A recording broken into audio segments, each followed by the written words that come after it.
INDIGENOUS, as my spirit name is North Facing Wolf, and one of my elders, Gloria McGregor, had gifted me that name, and it's because I like looking north all the time. And I'm Wolf Clan, well, that's what we do. I set at the fire. I'm one of the fire keepers this morning, and just as a bit of housekeeping for the purposes of those who are either new to the University of Sudbury, as a professor here as well as a community member, how important it is that this space is fit with washrooms. So if you need to know where the washrooms are, this wall is where one of them are. So you got to go through the hallway, and you'll see both the boys and the girls, or the little cowgirls and the little cowboys washrooms are there. We also have upstairs in the main entrance down the hall is a handicap washroom for those that are needing it. That's in here. Later on I'll be passing on to Tasha, who will walk us through what we'll be doing for this morning. But outside, down the end of the parking lot, around the corner by the hockey rink, we have our arbor, where we have firekeepers tending a fire all day. So if at any time you need a break or a moment, or you'd like to put some prayers down, we have the medicines there for you to go and find some solace if needed, or just go by the fire. We are there, and that fire is there for you, and to honor our elders that are here today and the sharings that we'll be doing today. How important it is we honor those spirits. Thank you all for coming. On behalf of the Department of Indigenous Studies, it's an honor to continue doing the legacy that these wonderful people have started. And it's with great love and respect and humility that I'll shut up now and pass on the mic. Thanks, Will. Will, it's awesome to have a partner, to be a colleague in the Department of Indigenous Studies. I just want to say welcome to everyone, and on behalf of, again, the department, and behalf of the University of Sudbury, I would like to say welcome to those who weren't here yesterday.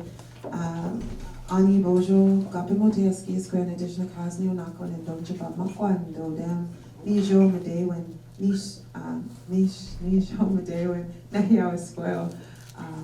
My name is Tasha Beads. I'm of the Bear Clan.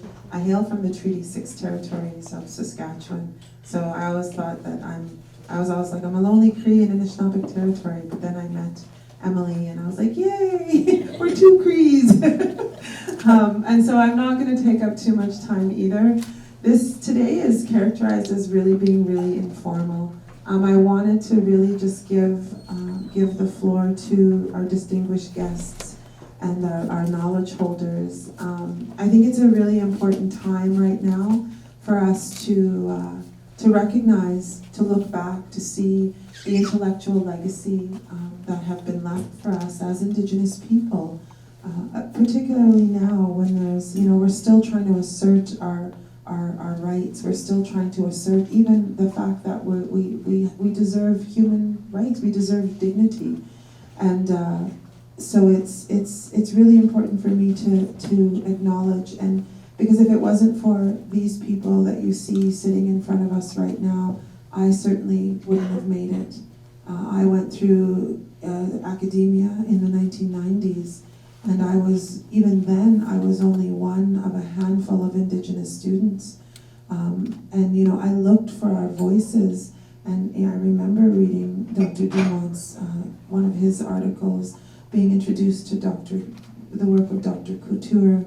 And so really, we continue to pass that torch on. And so I really wanted to acknowledge and let them give voice to whatever they want to speak on. We're really kind of Anishinaabe style, letting the spirit guide us.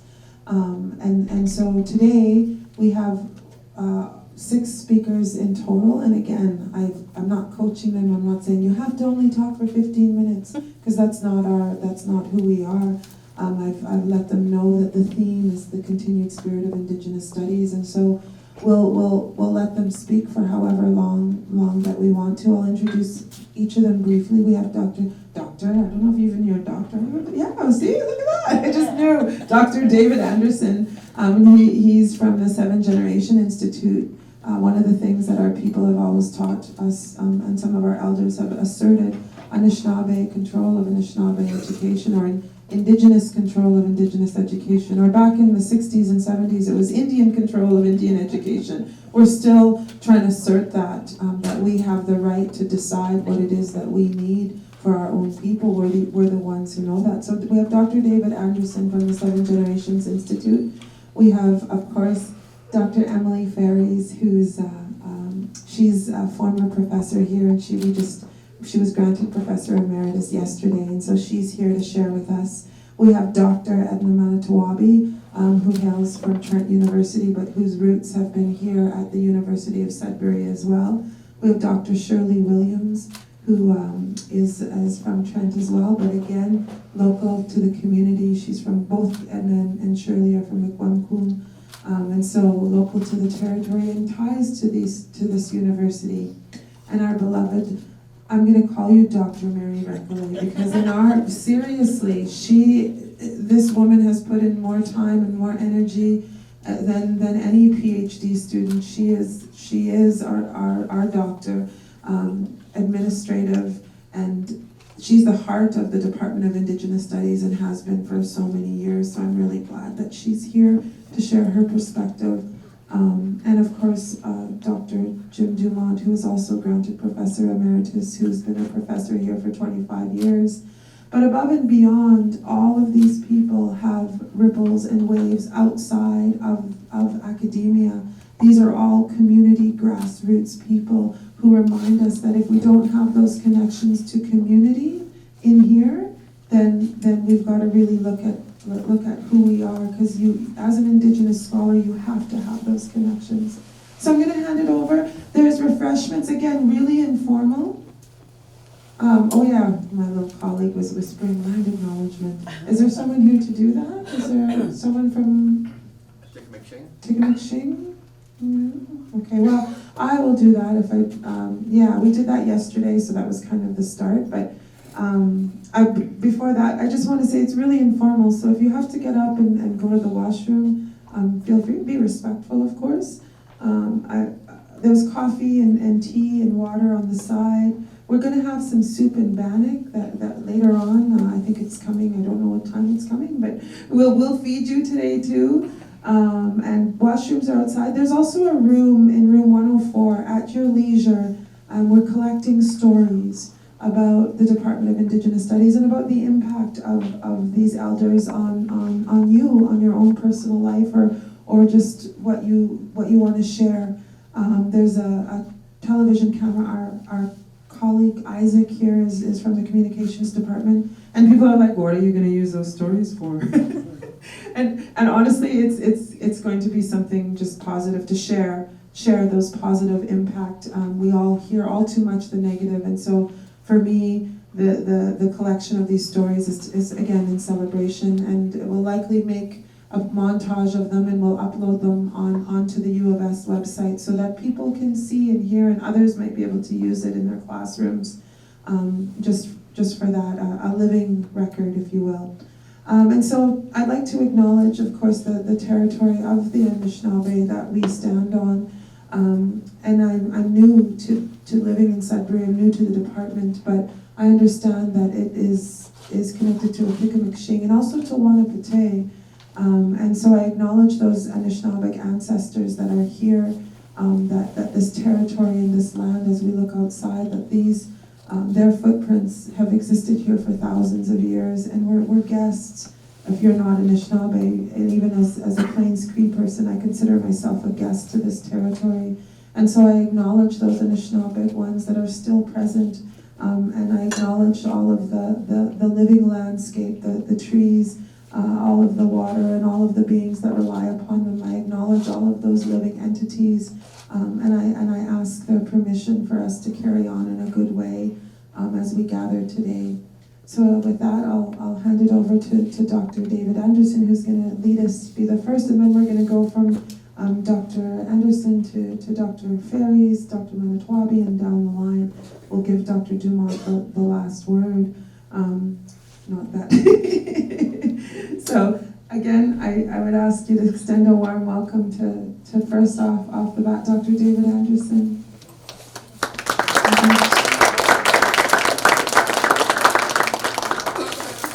Bonjour. Trent, bonjour, Atlantic. Mawabaganoji Nandishnakas, Pakwando Dem, Dene Anishinaabe and Dao, Atakokin and Dunjaba. I am Dene, I'm Anishinaabe, Nijo Mede Inini, I'm a second degree Madewin. I have known these guys for a while, which is very nice. I don't know if I need this. Do I need this? Yeah. No. Yes? Okay, fair enough. Atlantic, that's the Dene language.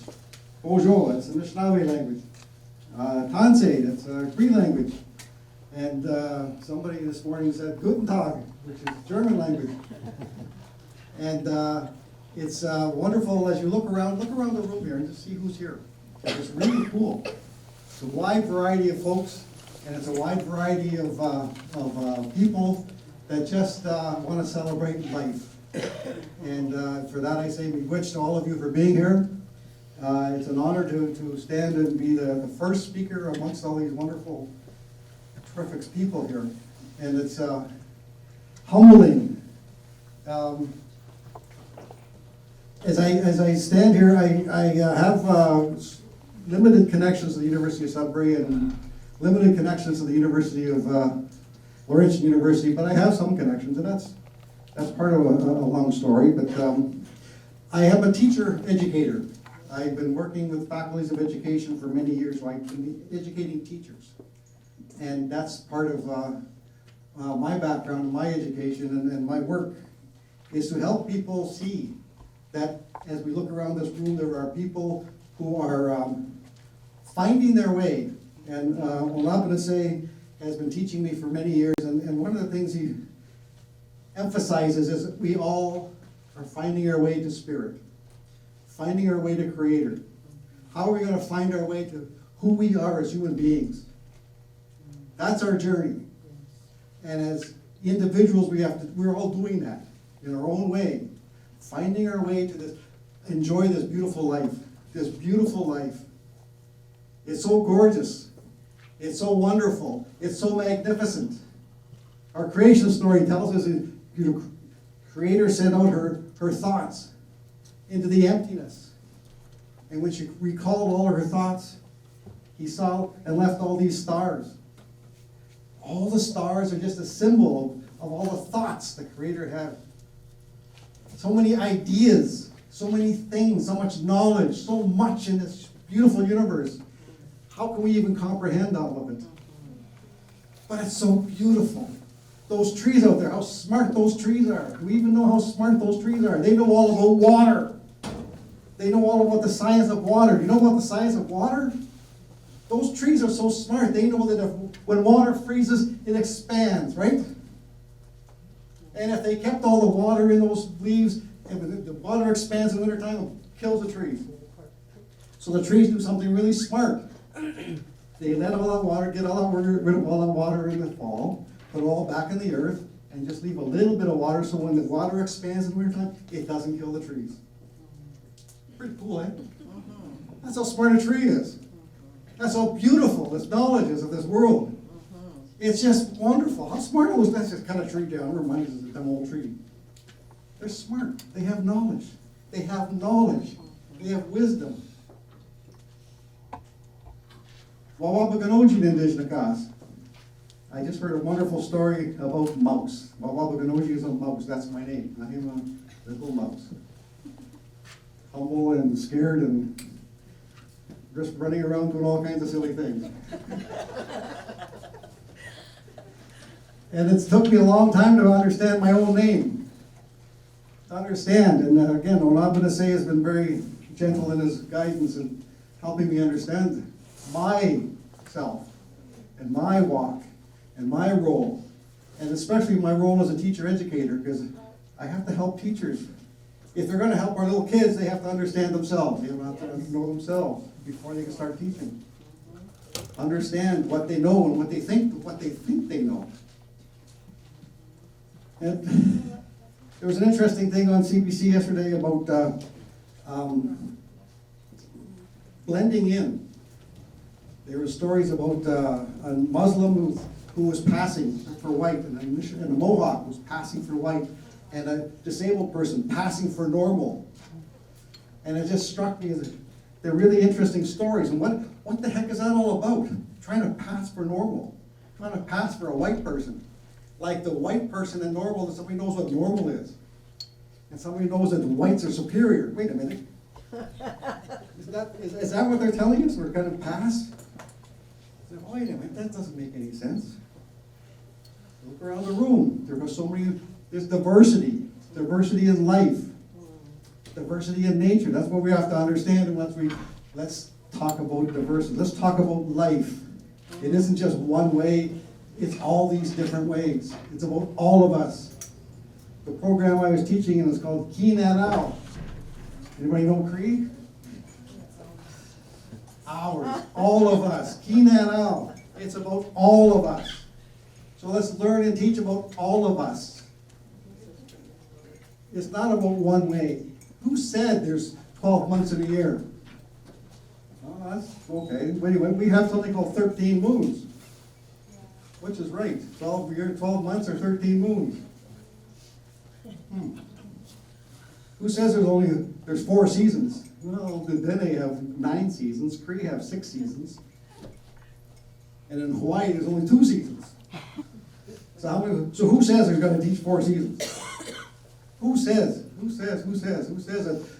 that Columbus discovered America? Who said that?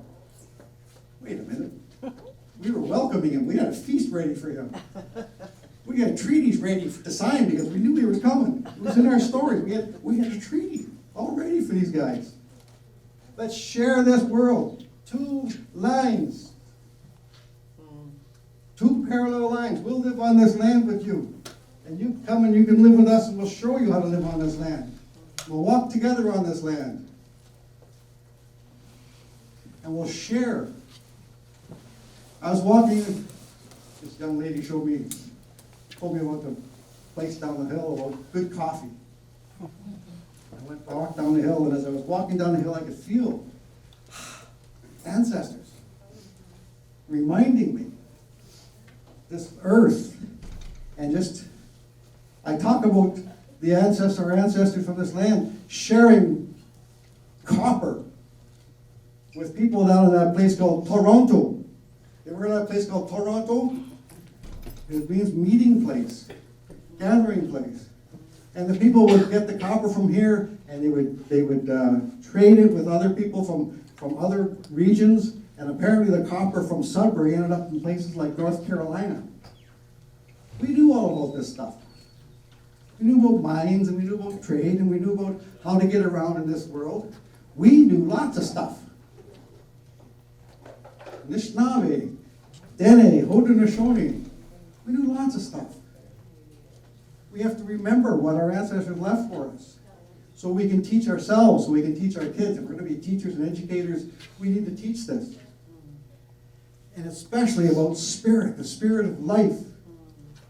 How beautiful this is, how beautiful you are, and how beautiful you are, and how beautiful you are. And it's all of us. Creator made all of us. Didn't make the special people over there and the rest of us over here. No. It's about all of us. Spirit. I heard that yesterday, and I heard there's problems in this university, and well, we're going to get through it. Yes.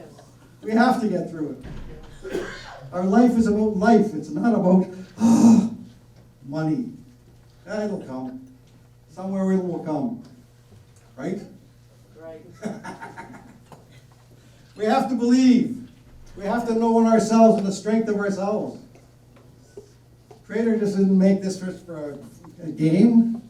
Although there is a movie where he plays marbles. Oh, Men in Black, that's what it is. The end of Men in Black. Remember that? The game of marbles? We're just in this university. We don't even know. It's really, really cool, this thing called life. It's beautiful, this thing called life. It's about all of us. Enjoying each other, sharing each other. It's about all of us knowing that our ancestors left knowledge and wisdom and a way of thinking One of the greatest articles I share with my students, Onabana wrote me a long time ago, have we lost our indigenous mind? Have we lost our indigenous mind? Because we used to think different. We didn't have this thing called literacy. When you have literacy, you start thinking about, well, if it's not written down on a piece of paper, then it can't be true. If it's not in a book, it can't be true. These ladies, these men have wonderful knowledge. None of it's written down. Is it true? Of course it is. Of course it is. But it's not written down. How was it going to be in the library? You forget that this is our library. Yeah. This is our library, our book of knowledge, our encyclopedia right here. And all we have to do is listen. Listen. Be patient. Watching and listening, watching and listening. That's Anishinaabe pedagogy, I think it's called. Watching and listening. It starts with a really silly thing that Anishinaabe, those savages have. It's called a tikanagan. A tikanagan, where we start to learn we learn patience, and we learn how to watch and listen. Anishinaabe pedagogy. Oh my goodness. These Indians can't be that smart, can they? Good grief. It's about all of us in this room, all of us taking this little bit of knowledge, taking who we are and sharing life, sharing the beauty that Jimenado gave all of us, that sun that's shining, Vivun who's going to leave us pretty soon and leave us with the floods, leave us with new life that's going to grow, the gifts. Well, Nabanase and I, we talk about, he keeps telling me about this, the will to life. The will to life. We all have it in us, and we see it in the kids. Those babies, they want to live, they want to share, they want to grow, they want to be, just like each one of us want to be. We do, honest we do. Are our teachers helping us? Some of them, yeah. You can always tell there's always one teacher who helped you be a good person. But there's always 5 or 6 teachers who just didn't give up. Didn't care, sorry. Who didn't? It's all about what's in the book. All about the assignments. Who are we going to be? How are we going to live our lives? Questions that, again, the will to life. And pretty soon when the snow goes, you're going to see those weeds, they call them in English, weeds, those dandelions, pushing through the cement, pushing through the asphalt. Those dandelions just pushing through. The strength of those plants, pushing through and pushing up. Holy moly. Breaking through, I've seen dandelions break through 2 inches of asphalt. Have you seen that? Wow. Such power. And those little kids, that little baby over there, same power. In you, same power. Do we understand that? Do we know that in ourselves? Do we honor that in ourselves? It's about life. This good life. Mino Bamadzuan. Mino Bamadzuan. This good life the Creator wants for all of us. To share, to enjoy, to respect, to work towards, and just to love. Just to love. That's what we're here about. Spirit and honoring spirit, honoring in every way what we can do for ourselves, for our families, for our communities, for each other. And again, in this room, beautiful people, all of you. I say miigwech for listening. Holy moly. It's a wonderful life. And don't ever stop. That's the other part. You can't ever stop. And again, our elders show us that. They're never going to stop. The journey continues right till the Creator says, no, that's enough. You've done enough for today. You've done enough for your life. Just keep going. You got to keep going. You got to keep going. And that's the beauty. There's just so much. There's so much. There's so much. There's always another thing. You start with one thing and there's another thing. And there's another thing. And it just keeps going. So, I'm going to stop talking for now. I say miigwech for this opportunity. Thank you so much. Mahalo.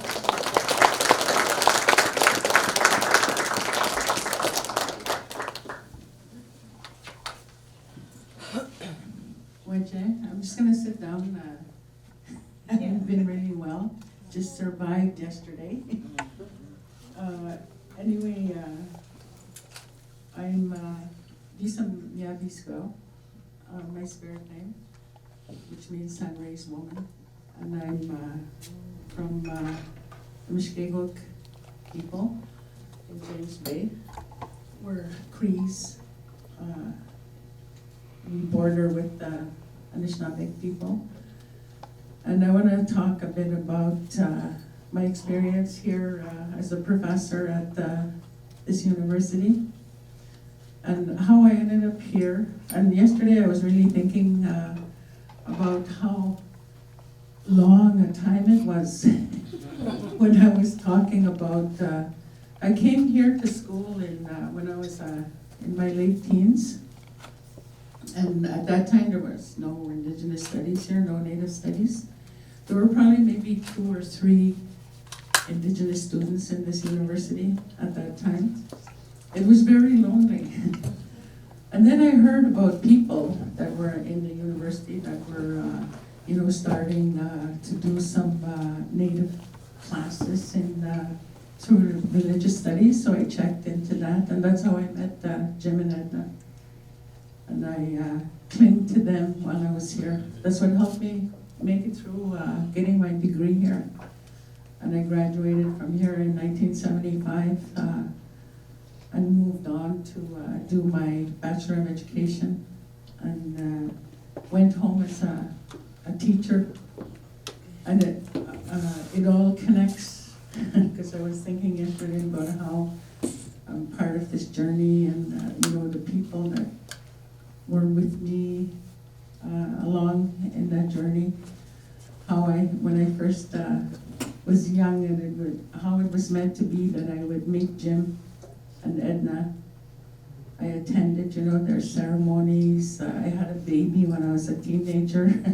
Had him with me all the time. I'd take him to the ceremonies. That's what helped me. Really helped me make it through those times. And also grounded me because of their teachings in spirituality, which are all universal across our nations. And so I've been really reflecting since I came here yesterday on my experience and how I ended up here in the first place. I had been at the university. I graduated from here in 1975. I never came back here until 1995 when I got a job here. And but in between that, I was the first qualified teacher in my community. I worked in my community for many years as a teacher and a principal. And then I decided to go back to graduate school. I went for my master's degree and a PhD at the University of Toronto. I worked in between. It's very expensive to go to school, despite of how everybody says we get free money for it.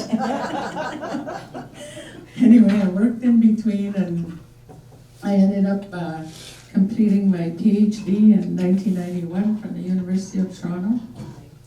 And that was a big milestone for me. And for the first 2 or 3 years, I worked as an education consultant for various First Nations and organizations.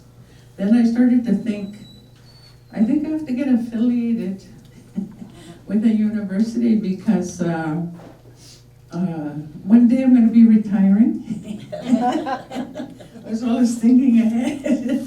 Anyway, I applied to teach where, in universities, and location had lots to do with where I ended up.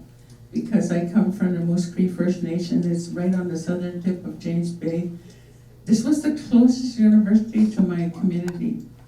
And even that, when I think about it now, even that wasn't by accident. It was meant to be that I would be here. I might have ended up at a university where there was no Indigenous studies because I was qualified to teach in different areas.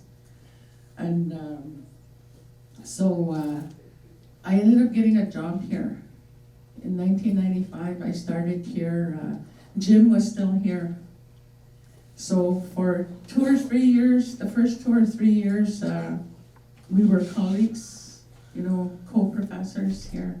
And at that time, I even saw how life is in cycles, and that I ended up coming back 20 years later, taught again with Jim. And there was some photos in the basement here, I don't know if they're still there, of when we had a retreat when I first started work. And there's pictures of Jim and me and other people, and we looked younger then. Yeah.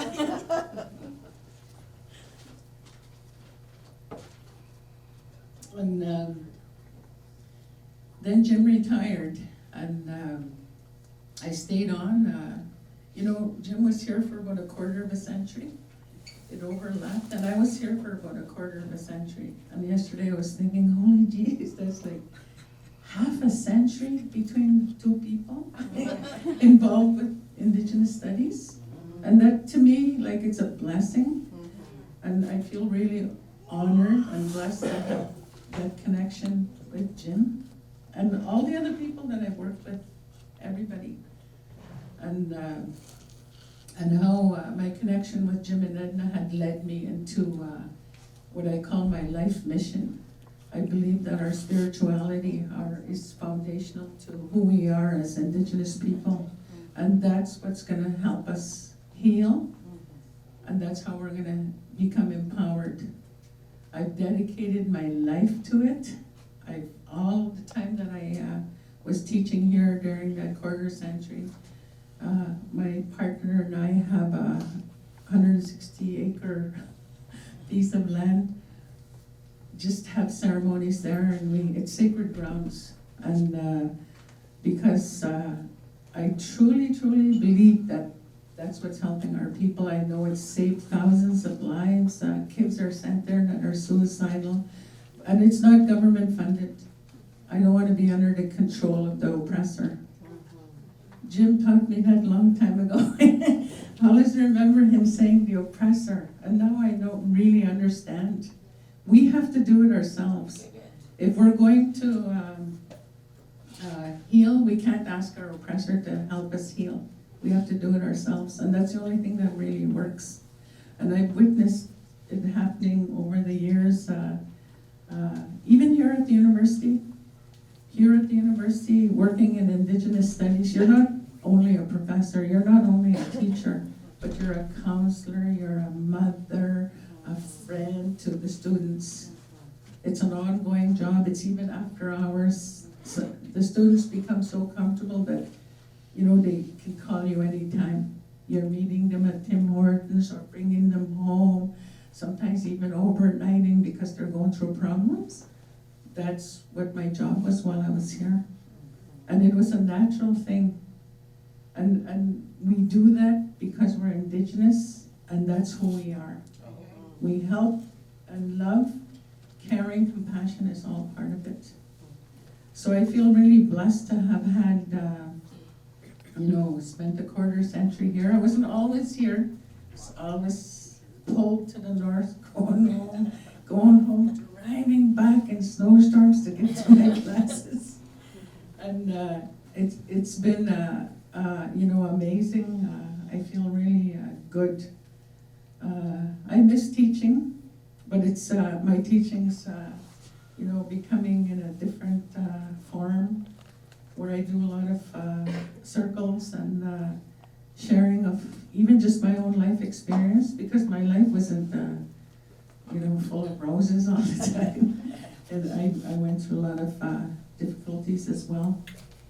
But in my retirement, I am, continuing to focus on helping, doing my small part in the healing of our people and providing a healing place, safe place for people to go. And it's all by word of mouth, and it actually really works. And we've been doing this for over 20 years, providing that place of healing. And I always call it my life mission because that's what I'm doing all the time. A lot of time and energy and, you know, even finances goes into that because I always say when I leave this world, I'm not going to leave any money. But I'm going to be able to leave something that, you know, when I meet Creator, that I could say I did this, did that. Like you know, I was talking with my friends the other day, and I said, yeah, I have a lot of bills because of the healing place. Yeah, it's okay, it's okay. I said, they say you can't take your money, well, you can't take your bills either. But I feel really, you know, a lot of fulfillment from that, and it was rooted lots with what started when I came here as a teenager, late teens, meeting Jim and Edna. And I really know that's where it really started, that I began to see the significance and the importance of our spirituality so that we can heal as a people. We all know what has happened. And in my teaching, while I was here, I basically taught almost all the courses, I think, except for Ojibwe.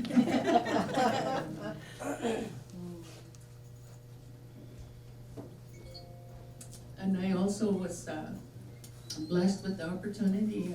The Mushkego Council from our territory formed a partnership with the University of Sudbury to offer community-based programs for the university courses.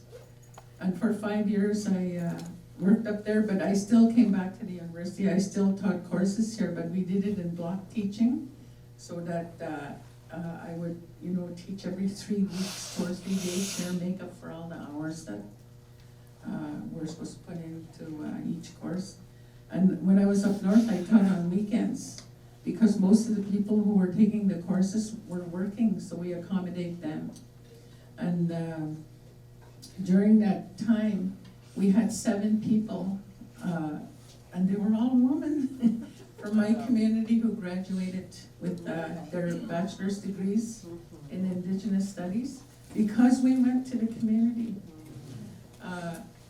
The community had always said to the university when the university did their needs assessment and went around asking people how the university can help them. The Mushkego people in the north said, bring education to us, because we can't always uproot and leave our communities to go to school. So that's why that program started. And Mary and everybody will remember when the president, Zundel, at that time, came to our departmental meeting and said, we need to get somebody that's going to go up to Moose Factory to teach. And I was always jumping out of my chair saying, I'm going to go. There was no convincing there. I already knew it. I'm right at that instant that, hey, I'm going to go and do this. And it's been like so good, even for my soul. And what I seen happening when I was teaching up there, because every time, all our classes became healing circles. The more the students learned about our history, what our ancestors went through, the more healing it became. I even witnessed the healing of individuals saying, I'm going to go and talk to my parents tonight and forgive them because they were residential school survivors and they didn't know this had happened to them. Like those kind of things were happening, as well as our loss of our ceremonies and our languages, you know, like they came to that understanding of the historical abuse that had happened. And that we were all, you know, like casualties of that, like we were the offspring of what had happened, and understanding why even in our community there's landlord violence. And I think that that's a really important part of healing, is understanding why those things, why we have those dysfunctions, because they're all historically rooted. And only we can fix that. Only we know what's best for us. Only we know what we need as Indigenous people in our healing. And I feel really good to have been connected with, you know, all these people here. And many of you that I've, you know, where we've crossed paths, and during my stay here at the university, I believe that everything was meant to be, and that nothing happened by accident. Even how I ended up here, how, everything I can understand as I get older. I can piece things together more easily, understand. I talked about Mary yesterday when I was making my speech about, how we meet people, and how Mary's really always been the chair of Indigenous Studies. She's the one who always held things together, always made things better, and I think about her a lot, and I miss the people I work with, and coming back here's been really good. So I thank you for listening, and looking forward to the day here. Be good.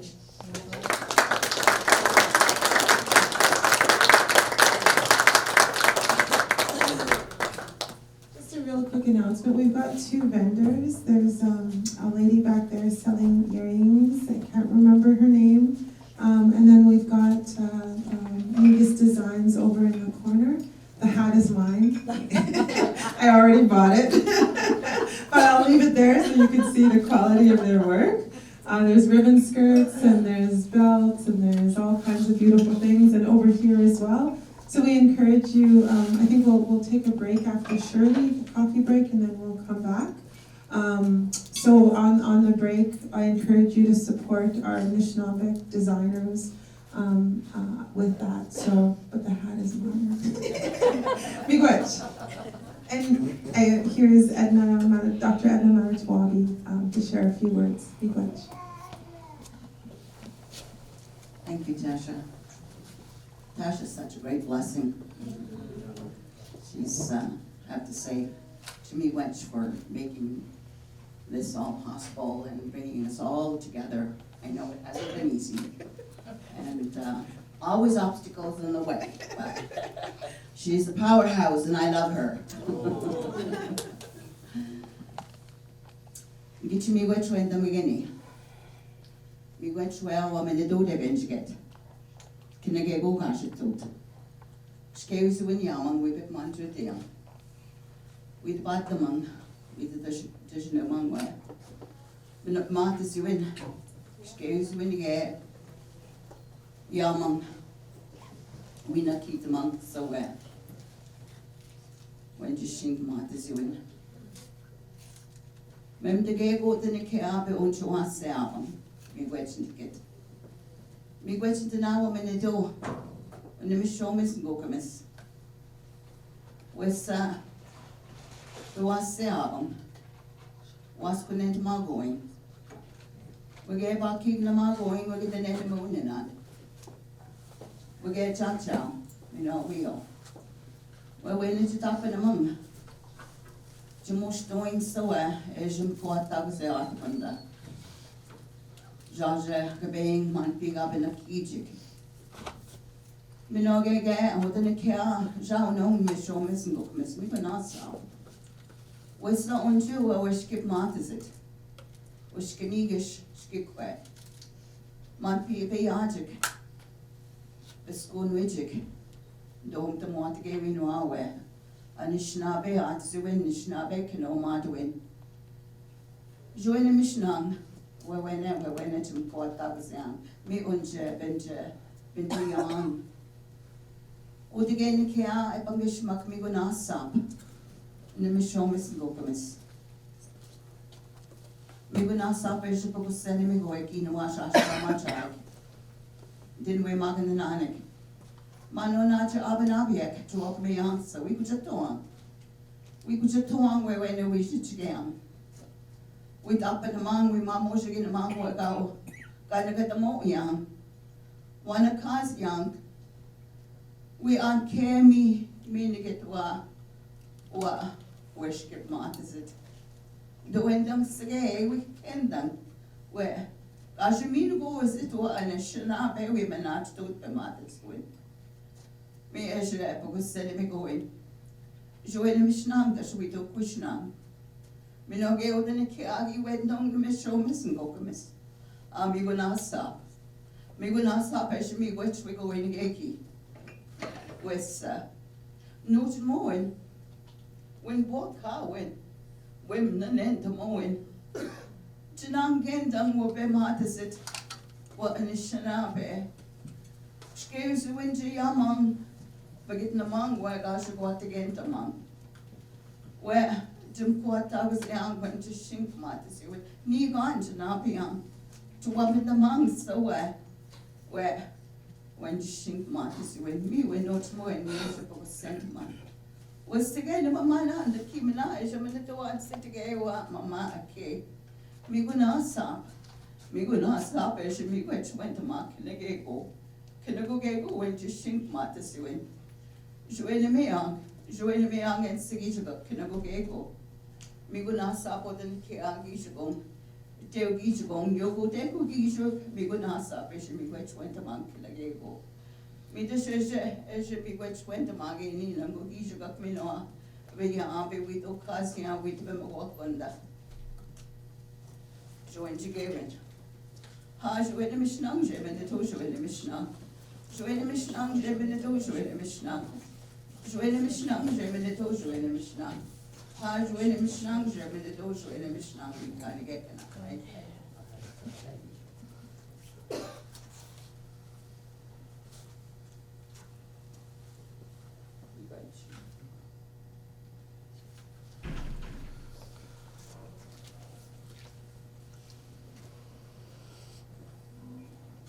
Sanakwe, Susan and Denose,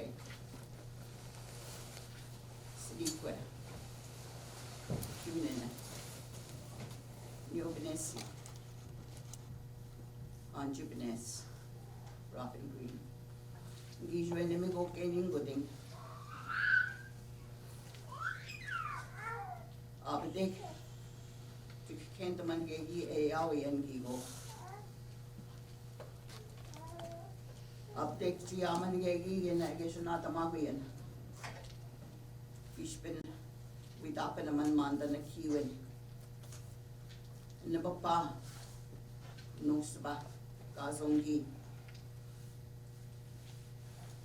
Makwagito them gave. Odeniki how we quempung, Minitoman sing given to Kuini Bogani. Squeltaganda. Nishke Mishaje, Shosam the now, we took a shnan on Gua.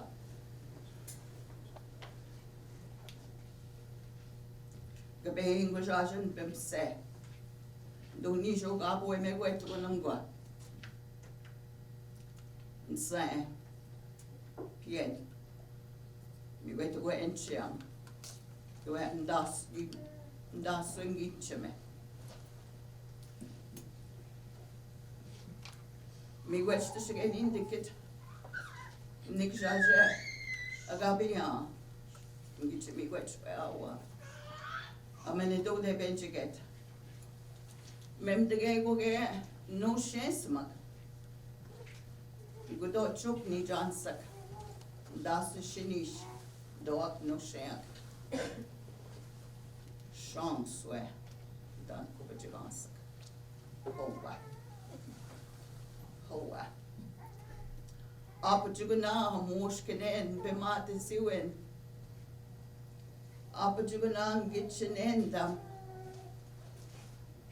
Where? On Jinny Johnson. Where is Zagi doing? I'm not in the morning. Can I go get go?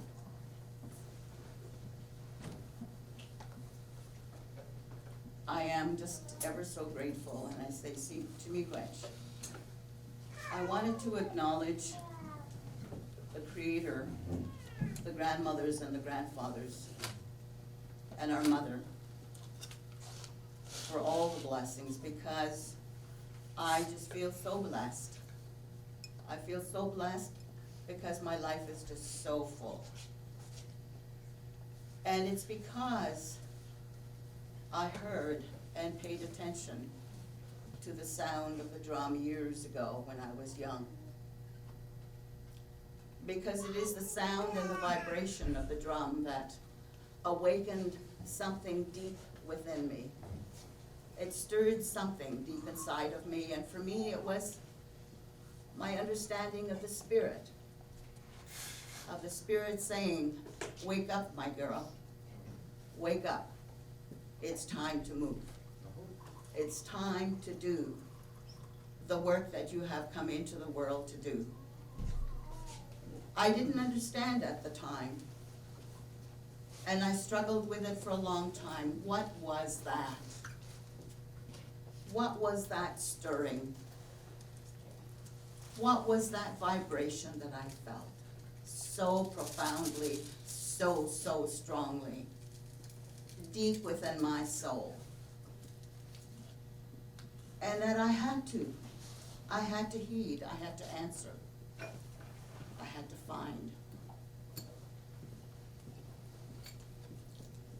And there came a hunger and a thirst for knowledge, questing for, what is it?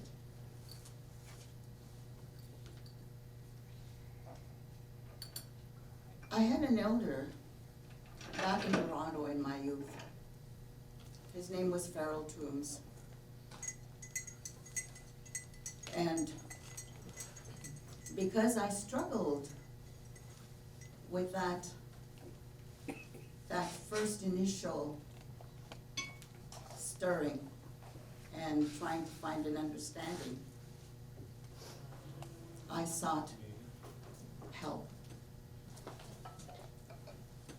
And so he said, because I thought I was going crazy, but he says, you're not going crazy. You need to find your roots. You need to find your culture. You need to find who you are. And I wondered, well, where do I find that? Where do I go looking? And even though at the time it was deep within me, there was an outward search to answer the Spirit, to answer that call. And so I talked my boyfriend at the time into driving me out west.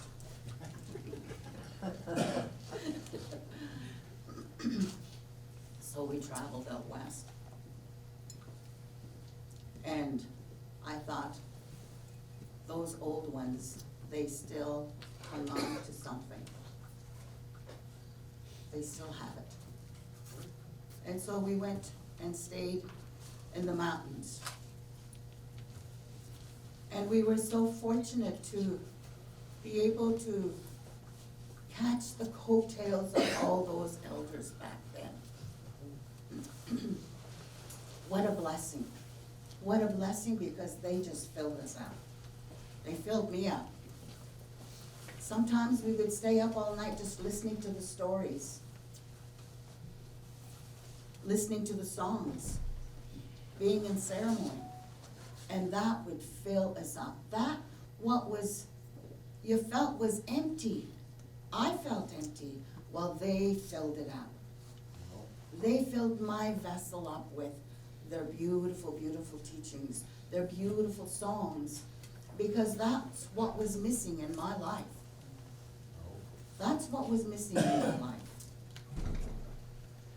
And then again, when we were here, we took students to a Native Awareness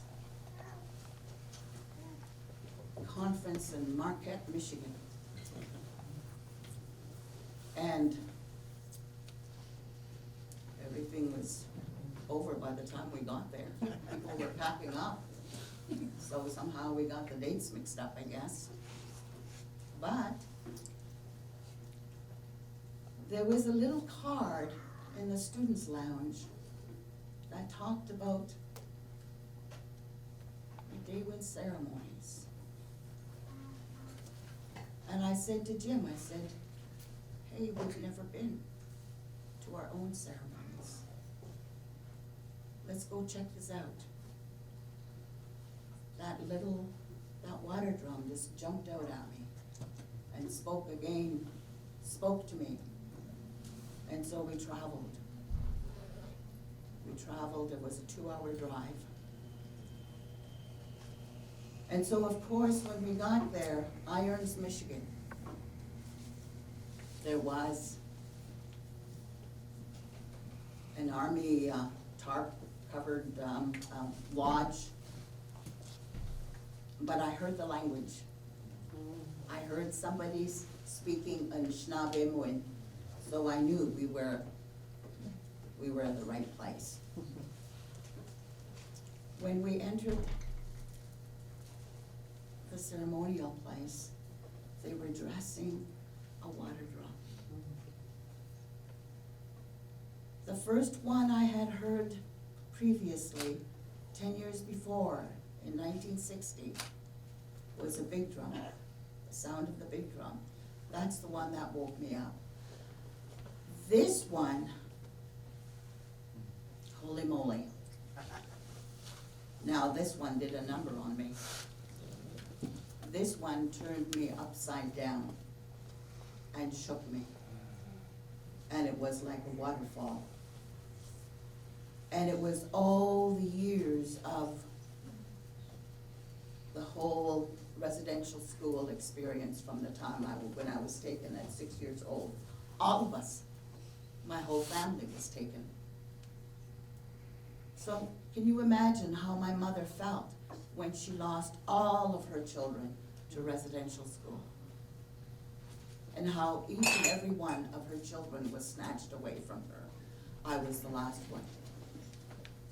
So when I was turned upside down like that, it was all of that came searing out, gushing out. Every time I heard the sound of the drum and they sang the songs, it was for me home. You're home now, my girl. You are home. What a blessing. What an incredible, beautiful, beautiful blessing. And so it was as though I had been searching for a long time, and now I was home. When we came back, we gave birth to the community in St. Charles. And so many of our people came there. We were mentored by elders. We were mentored by grandmothers and grandfathers. And we were able to give our children that foundation. What my father said, what Susan said to me, what Sam said, if you want to know who you are, you need to know your spirit. You need to have an understanding about your spirit. And so that's why they gave me those names. That would help me. These names will help you on your journey. And my dad, Makwa, will help you, will walk with you, will be with you. You need this help on your journey.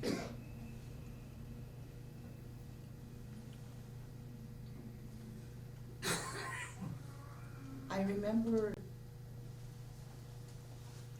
I wasn't here for very long, but I remember what an incredible, beautiful humanitarian Dr. Newberry, and how he mentored us. And Art, and Eva, Ed, Rena. They were very, very, very special people.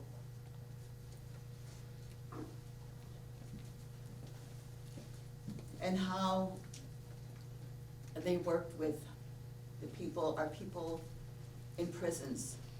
And we were able to take our courses there for those ones who were incarcerated. And how Art was one of the first elders to bring the sweat lodge and behind those institutions, the pipe, bring ceremony, and to be able to help those ones. So many of our people are behind, are incarcerated, and how Newberry House was born because of the work that they did. So much began here. They give birth to a lot.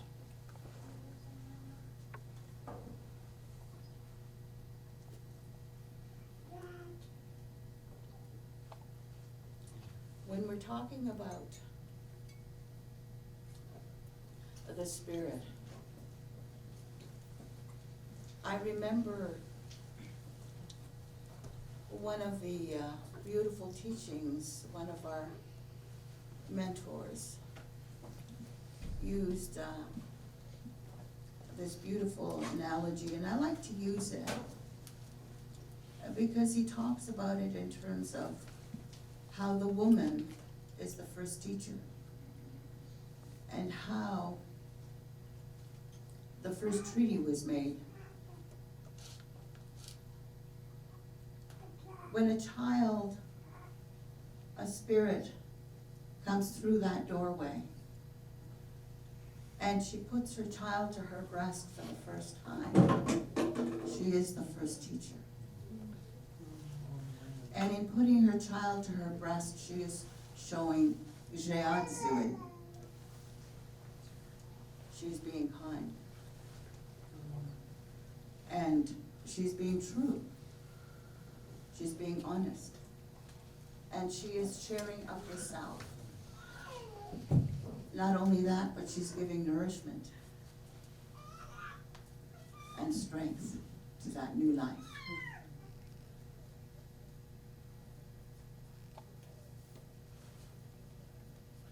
I thought, what a beautiful teaching that is, to show the principles of life to live by. The values are instilled while still in the womb, and even more so as the child is put to the breast.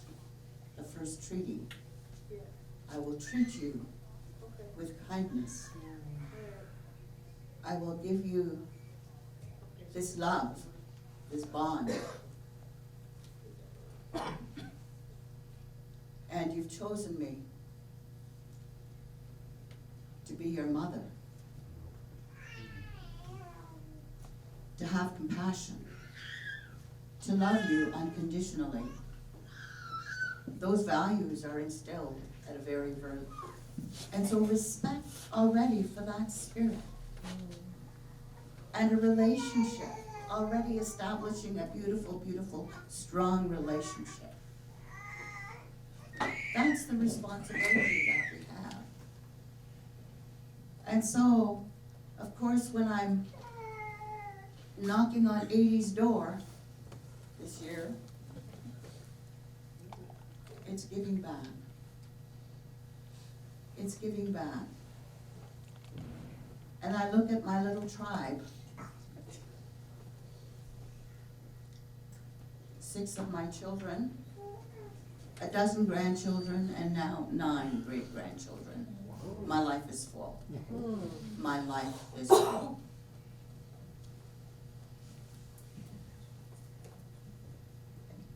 So much has been given.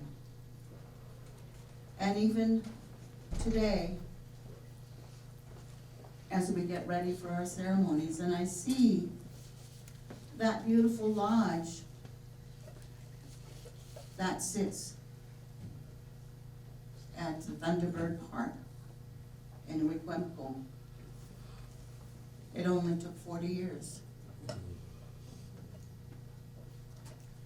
but it's a vision.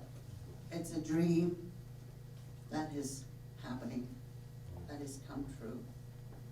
And so many of our people are hungry and thirsty and are needing. That's our, Jacques used to call our school Indian University. That's our university. Our MAANJIDOWIN Lodge.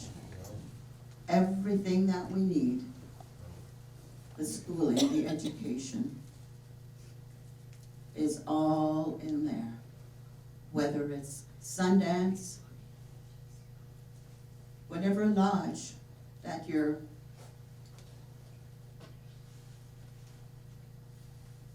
working with, it's there. The spirit is there. And I am just so grateful that as I move into my 80s, I make my way towards that last hill that we all must climb. And I can look back and reflect.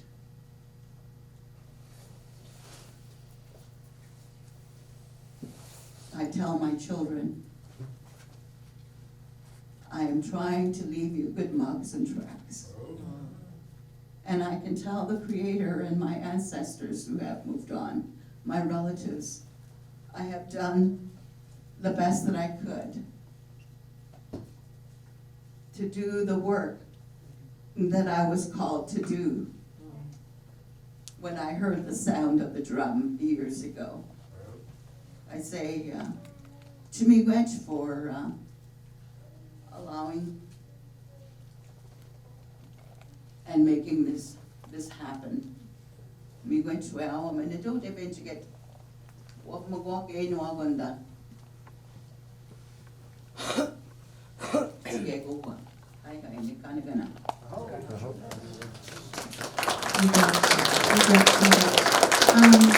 We're going to have Dr. Williams say a few words, and then we'll take a quick coffee break, washroom break. Just a reminder, we've got 2 vendors on each side. We're also selling a handbook upstairs called Indigenous Intelligence, and it's Dr. Dumont's Newberry lecture from 2006. It's a beautiful, beautiful little book. I highly encourage that you purchase one. It's for sale for $25 if you just go upstairs and see Linda. She accepts cash, Visa, debit. The proceeds are going to, above the cost, the university is keeping their cost of printing, but after that, the proceeds are going to be shared between Dr. Dumont and Akinamoshin, the land-based immersion school. So by purchasing the book, you'll get insight into Dr. Dumont and what we consider, what he speaks about in terms of Indigenous intelligence, but you're also supporting the babies. And so we really encourage people to go upstairs on the break or after everything's over and pick up a copy. There's only 100, and it's not you can't find it outside of the university, so it's kind of a one of a kind deal that you're getting. So miigwech, and right now we're going to hear from Dr. Williams, who is she's done so much work with the language, but not only with the language, but also with the water. She's one of the lead water walkers from the Kawartha Lakes area, and she's one of my teachers in that regard, and so I hold her with great respect and great honor, and I'll give her the mic now to introduce and share with us. Miigwech.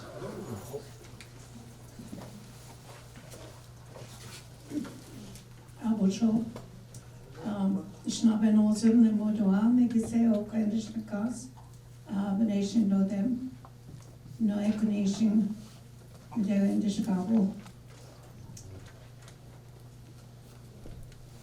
And we can come give in Javanapa, number Peter Brown Donchi.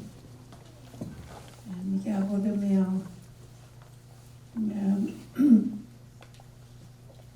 I don't know if I can talk, but I must talk. So many things came to my mind.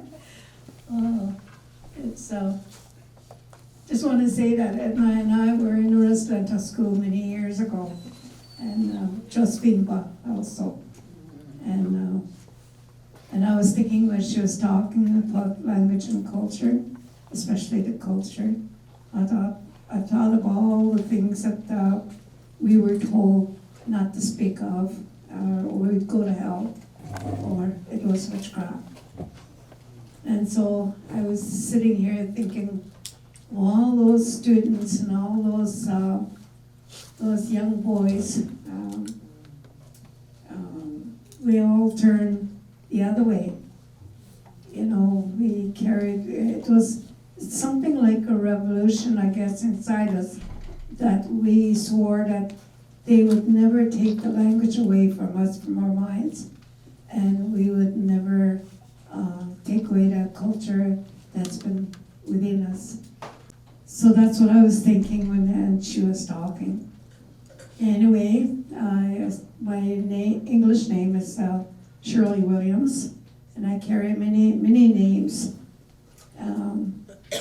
At Trent University in the Indigenous Studies, where I work, I still work. I'm retired 2004, half retired. Anyway, they call me the techno-elder. And recently, I was at the Tainanega blockade, so I got another name, aging activist. So, yes, I support a lot of things that our people are doing. So let me go back to how did I get to where I am? How did I get to be a professor at Trent University in the Indigenous Studies? Before getting on the bus many years ago, my father said, don't forget who you are, do not forget your language, no matter what they do to you, and there be strong. And fourthly, go and learn about the Inanak and come back and teach us.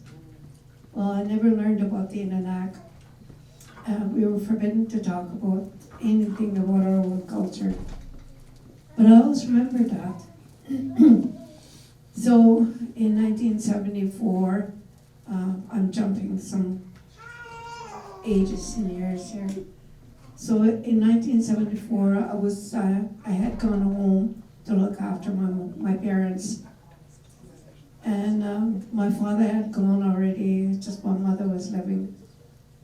And there was a high suicide rate in our community. One of them was my own nephew, and he had come to see me the night before when I was there, and I was, I really sort of punished myself the next day, thinking, why he came over, why didn't I ask if he needed anything? So a few weeks went by, our elders in the community were saying there's something going on in our community. We need to do something. So what the Ojibwe Cultural Foundation was the leading persons, organization. So they knew a lot of people there because they were going out west to go and relearn about the culture. So they brought some elders to our community. And then I thought, gee, I'm gonna go and find out. I'm gonna go and learn, find out what's wrong with our community. And so I went, and they had it in a big arena. So these three elders were talking about culture. One of the things that really struck me was the elders said, our children can no longer speak the language. They cannot communicate to the elders. So there's a big gap in between. They don't know who they are. They don't know their own values. We need to bring those back. And then he said, to those of you that know your culture, and to those of you that know your language, what are you doing about it? Of course, it hit me right here. I thought to myself, I know a little bit of the language. I know a little bit about the culture that my father used to talk about. Because my father used to talk about the Midhaven life because his family, his ancestors came from Wisconsin. When their long lives were coming, they had to run away for their lives. And they talked about an island, a refuge, and this megas that surfaced up there. They said they would be protected. It was a story that was going on. That's where they wanted to go. Now my father told me that. And so that's how we ended up on Manitoulin Island, because it was a place of safety, it was a place of security, it was a place to take refuge. So his grandfather and his father took them all to Manitoulin Island. And then when you say Manitoulin Island, Minnedominising, Great Spirit Island. And so that's how we ended up there. Anyway, this language and culture, one of the things that happened was my mother's voice came into my head and said, when do you leave this world? And when the Creator asks you, what have you done for your community? What are you going to say? And that culture and language came to my head because I knew a little bit of culture, I knew a little bit of the language. But I didn't know, I quit school when I was 16.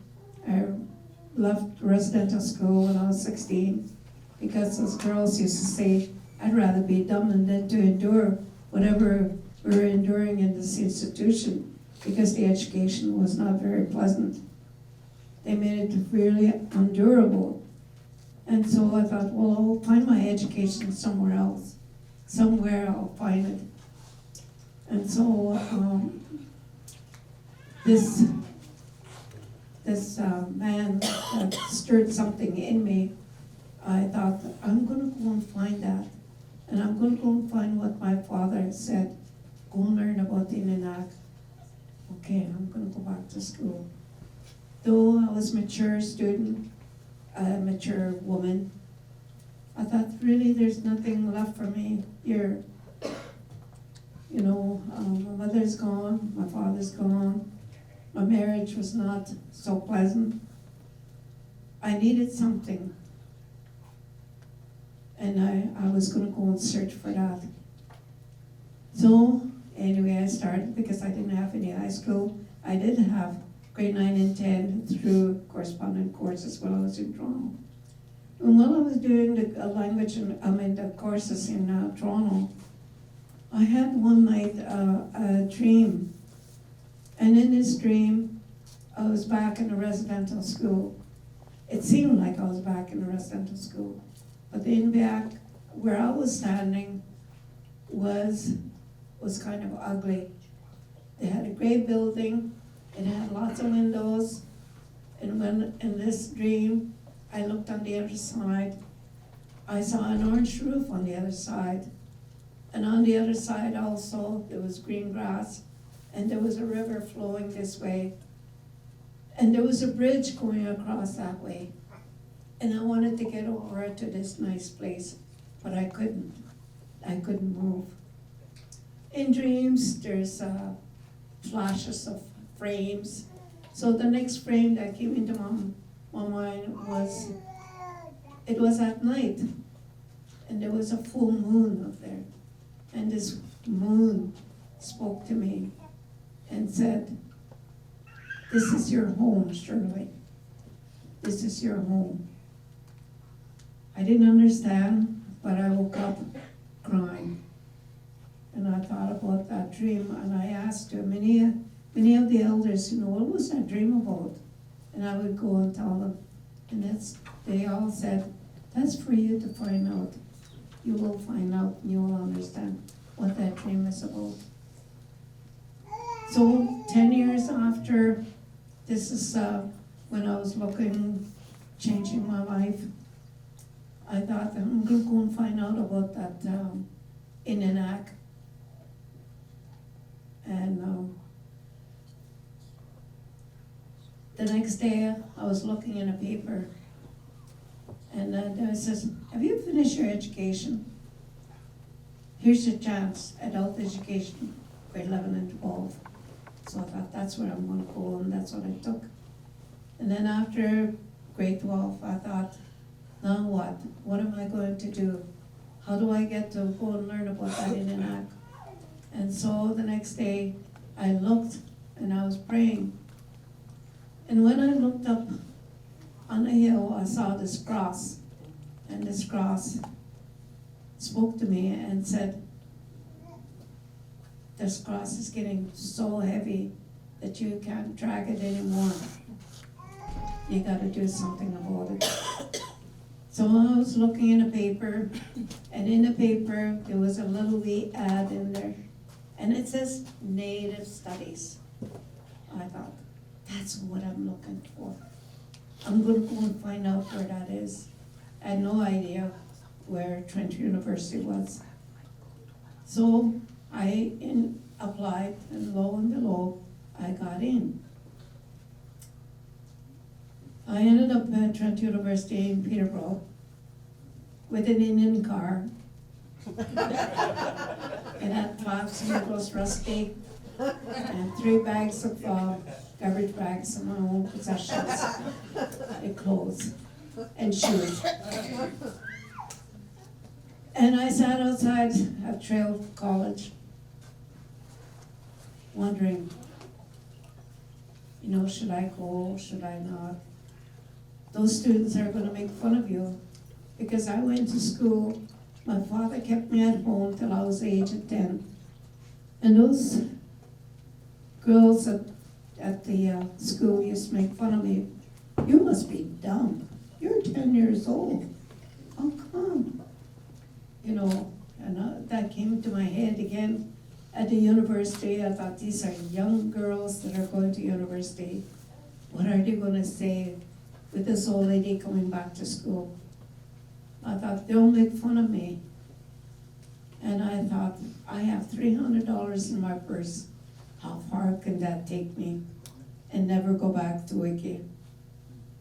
I thought, sitting there, a voice came into my head, and my father's voice, and it says, get out of that car, Shirley, and go and find out for the first time whether you're dumb or whether you're smart. Get out of your car and do it. If you succeed, that's fine. If you don't succeed, that's okay too. Okay, and then there was a knock on the window, and she says, are you one of the students here? She says, come on in. She was so nice, she was ANISHINAABE. So she got me in, and this was the start of another culture. So we got in, and also reminded me of our residential school. We went to the office, and I had to sign, and she gave me a bundle of soap and towels and things like that. And we walked down the hall, and down the hall she says, this is the bathroom here. And she says, it's co-ed. Well, coming from the rest, you think I knew what co-ed was? Well, I walked down the hall, she said, this is your room. So I got in my room, and the same thing, a bed, a little table on the side. I was so excited. I didn't even sleep that night. So I woke up early. I didn't even sleep, but I thought I'd go and look for that washroom and have a shower. So I walked down and going, yes, I remember this part here. We walked here, I think this is it. And I could hear water running. So I opened the door just a little bit, pushed it. And I could see there was a man with shorts, and he was brushing his teeth. And I thought, oh, you leave it to Shirley. Going in the wrong place, wrong bathroom, get out of here. So I walked out, and I walked down the hall there really fast. And then I heard the door open, and this man was brushing his teeth. And he's saying, So my mother's voice came and said, if ever a white man does this to you, run. So I ran down the hall of my room. And I thought, gee, there was not a bathroom she mentioned. I think I'll go and find that. So that's where I found it, had my shower. So happy to be here to start a new life. Got into my car. I thought, gee, this is really prestige. I'm the only one that has a car. I'll go and find out where the university is. And I had a map and everything. So I went down to the university where it was. And I knew there was a bus with the rest of the Anishinaabe students who were getting on. And I hadn't met them at all at that time. So anyway, I was waiting in this stairs where I was told where I was to wait. While I was standing there, something just happened. It seemed like I was there before. And how did I get there? How did I know I was there before? Everything that was in that dream was there. The orange roof, the bridge, the nice part on that side with green grass. But I was standing on this side on a concrete, which was not very nice. And I looked in the behind, and sure enough, there was lots of windows. And then I thought, holy cow, I was here before. Now I understand that dream. And so I heard the bus come, and all the Anishinaabe students were getting off the bus. And the last one that got off, I recognized that person. And lo and behold, I knew my boys were racing, playing hockey and that. I recognized this guy coming out. And he got out and he says to me, Auntie, he said, what are you doing here? I said, I'm coming to school, I said. And I said, what are you doing? It was his door to lose. So him and I bonded together. We said we were going to have one each other through this university to get together. We found a lot of discrimination and racism. We heard lots of, those hooting crews. But we survived through. We said we were going to show them. Jour and I. We helped one another go through that university, hand in hand, arm in arm. We read each other's papers and we got through. We both graduated with a BA in Trent University, learning about this INDIGENOUS, learning about this. I really didn't know why I was going into the university, but you know what? I went there to study myself. I went there to study why I felt so bad about myself. Oops.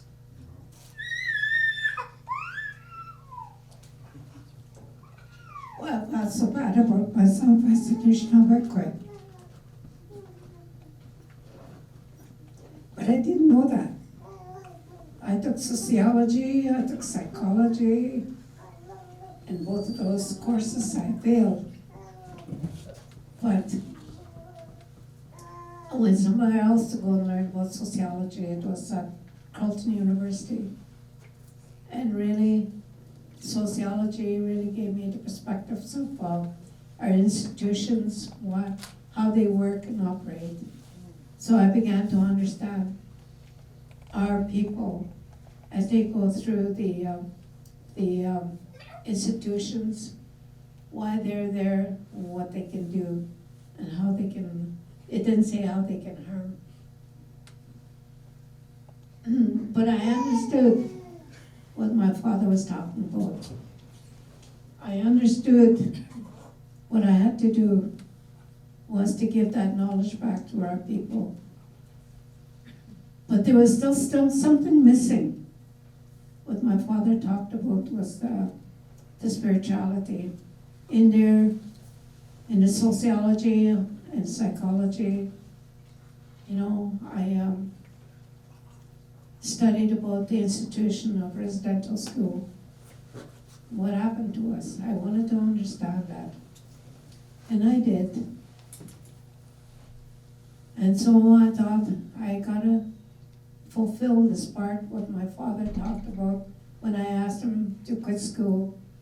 He took his box underneath his bed, and what he said was, this part here is how we raised you for a time. He said, we have to take you to the residential school to learn that part for the academic side.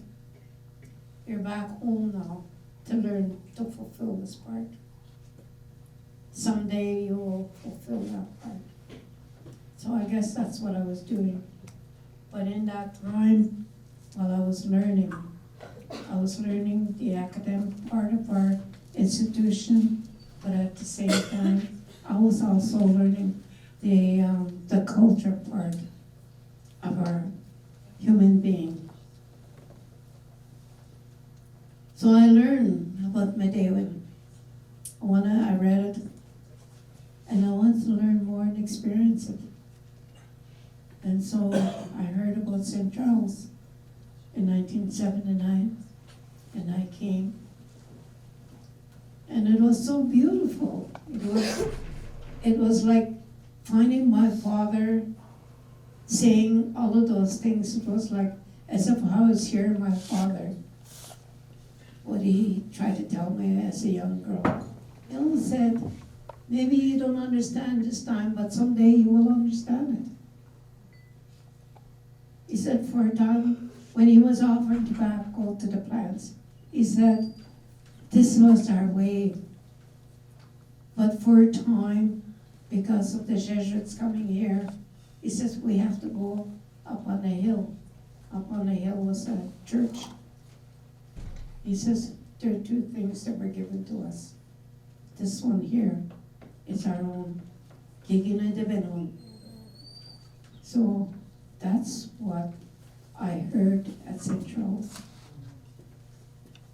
And that really restored my womanhood, restored the part that was missing.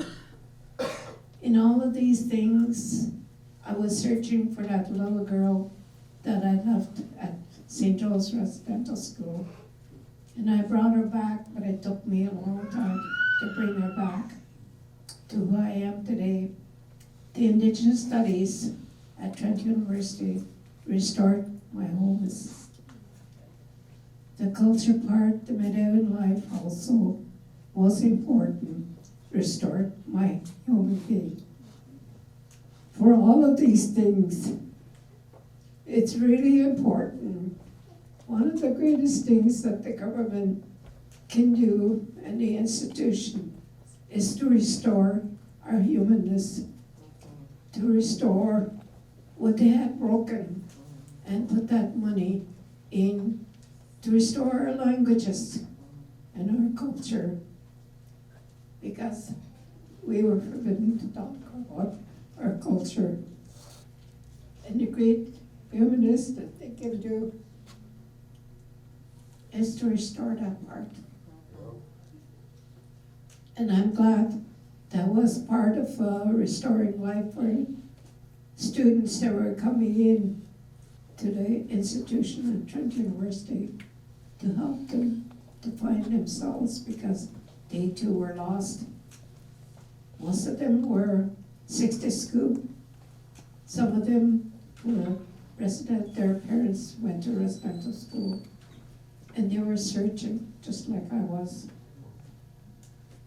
And I took care of that. I really cherished the students and helped them along the way the best that I could. And I'm still doing that today. I said that I began to talk as a techno-elder. Well, I teach languages through internet, and I'm still doing that. There was a pre-recording. And I'm still trying to restore, because in the language, that you begin to understand the worldview that is different. It's the language when we leave this world. My father and my mother, my mother especially said, what will you tell the Creator?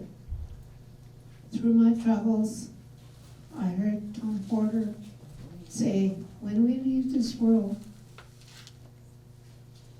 the Creator is going to ask in your own language, because the language is what the Creator gave us. The Creator is going to ask, ANISHINAABE, what is your name? Then He's going to ask you, who's your relative? What is your clan? And then He said, you're going to be so happy when you leave this world that you're going to be dancing. You're going to be so happy, so we have to learn to dance. He said, through that Milky Way, as we climb up that sky world. And then He said, the dance, and then He said, you're going to be so happy that you're going to sing. You're going to sing at the lake to call that spirit to come, and your relatives.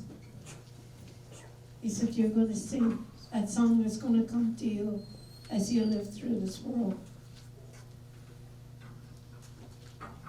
And then He said, the dance that we have is what brings us joy. Song also brings us joy, and somehow gives us that, for the lack of a better word, grace within yourself as a human being. The Creator also gave us that language to understand our own worldview and spirituality. Madewin. Men means good, De means heart, Wewin is the way it is. With those three syllables together, it means the good-hearted way of life. That's all it means. It doesn't mean that if you say it, you'll go to hell. Yes, we believed a lot of things that were taught to us. We are decolonizing our own souls. We have to do it our own self. We have to heal ourselves, and we have to love ourselves, because we've been taught not to love ourselves as human beings. So at this time, I'd like to take and ask the young girls that were asked to pour, and to those of us that were given water, is healing. We need to heal ourselves. We need to heal our hearts. We need to heal all of our humanness, what we have endured so far. We need to heal the earth. We need to heal the water. And so I asked the women who know the song of the water.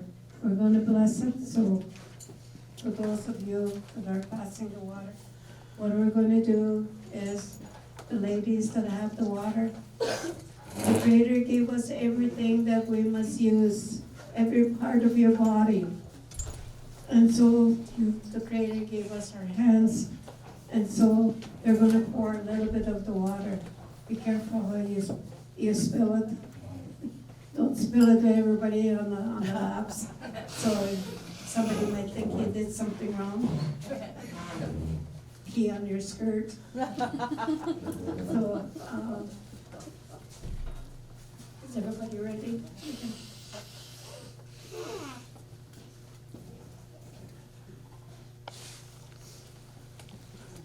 INDIGENOUS, because you're traditional consummation, you're not. We graduate of my prayer. And the city mission to Donovan. Vision of Guam, Jum Queen of Mom. Jipinakas of a young, then and we're nodding. Do you nodding to eat semak so kisham the door? Binante no. No, Chisagit young. And some Eveshak someone Peking. Chisagak Nuchap Modest. I'm gonna sing that song now, Nebe. Nebe isageko kimi kwach awenemeko ishawenemeko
So everyone, you have your natural cups that Creator gave you with your hands. So just make a little cup and the Kwewak will give you just a little bit of that beautiful water, Nebe. And then we're gonna break, and actually lunch has arrived, so if it's okay with our other two speakers, we'll have a lunch break, and then we'll come back and we'll listen to Dr. Mary Recollet and Dr. Jim Dumont. So Kwewak, you can go ahead, maybe the two of you come on this side, and then just, yeah. I'd like to say miigwech to the cook who gave us that beautiful soup and that bannock. I want to say miigwech. There is a fire outside in the arbor. It's kind of a little journey. You just have to go kind of to the end of that parking lot over there by residents, and you'll go down, and there is a sacred fire there, and there's sema here as you go out if you wanted to offer to the fire at any point today. Again, there's two vendors, one at the other end, and then there's Miss Cheyenne Migas Designs over here. We have the book upstairs for sale, and we're gonna just roll right into it. This next half we have our beautiful Mary Recollet, and I said earlier this morning she's actually a Dr. Recollet for us because we've just, we don't need. She is very much the heart of this department, and she has been for many, many years. And I know she was here when I first arrived, and she really is the heart. She literally is like the historian. She knows inside and out the program inside and out, and so I'm really honored to have her, and I'm so glad that she was able to come today. After Mary, we have Dr. Jim Dumont, who's going to close us off and with his words, and then the rest of the afternoon is really informal. You're welcome to stay. Tomorrow's afternoon is our gala celebration. We're being the doors open at 4. That one is tickets. You have to have a ticket for that one. Last I heard we were sold out, but we don't. You never know. Some people might not show up, so. That is being catered by Hiawatha, local Anishinaabe Kwe, who was voted businesswoman of the year. Yeah, so really exciting to have her. She's gonna blow us away with the meal. We have Wasikun Neen, who is voted the Indian Changemaker of this year. He internationally recognized. He's done a lot of work for the water. He was the one who jumped in the canoe and canoed across the Great Lakes, and he's done so much advocating.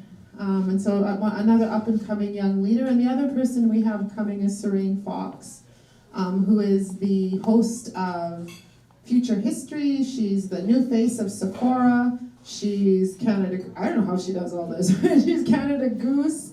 And she's also the representative, one of the celebrities for Manitoba Mukluk. So they're both going to be here emceeing, and we're doing some honoring of our local Anishinaabeg elders and our knowledge holders here. So I'll hand it over to Mary, and again I want to say miigwech for Auntie Shirley and Auntie Edna, and I call them my aunties because that's who they are, and Auntie Emily for sharing those words this morning. And now we're gonna what? So I'm really honored to be able to hand the mic over to Mary, who, like I said, has been the heart of our department for so many years. Miigwech. I'm not even sure where to start. I'm not usually, I'm usually behind the scenes and not in front. So, my name is Mary Reckley. I am a member of Wikwemcom. I've lived in Sudbury here since I was a teenager, so I've lived in Sudbury for a long time. I still keep my connection to Wikwemcom via the Point Grundine land settlement area. I started here back in 1991.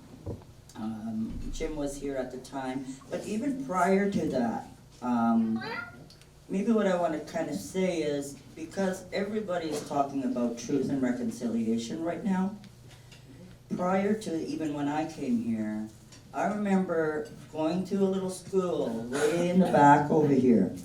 I think you guys called it the Indian Way School, eh, Jim? And I remember coming to that school, and so these they had already started their reconciliation for our people. They didn't wait for all this. So they've been doing this healing and reconciliation for a long time. So hopefully, Indigenous studies helps facilitate some of that, helps students connect to those right people that they need to connect with.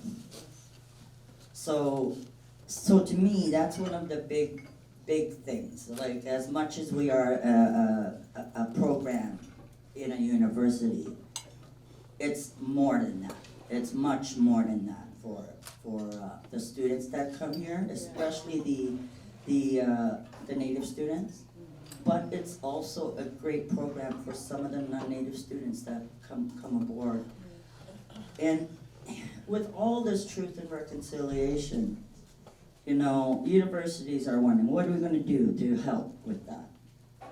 And I know when I looked at some of those recommendations, there was one that really popped out at me, and it was about producing loving, caring, kind, respectful people. That's who you want out there in the world. And hopefully that's the kind of, that we are, there are some people we are making a difference to. So wherever they end up going from here, we're like a little stepping stone to get to where they need to be.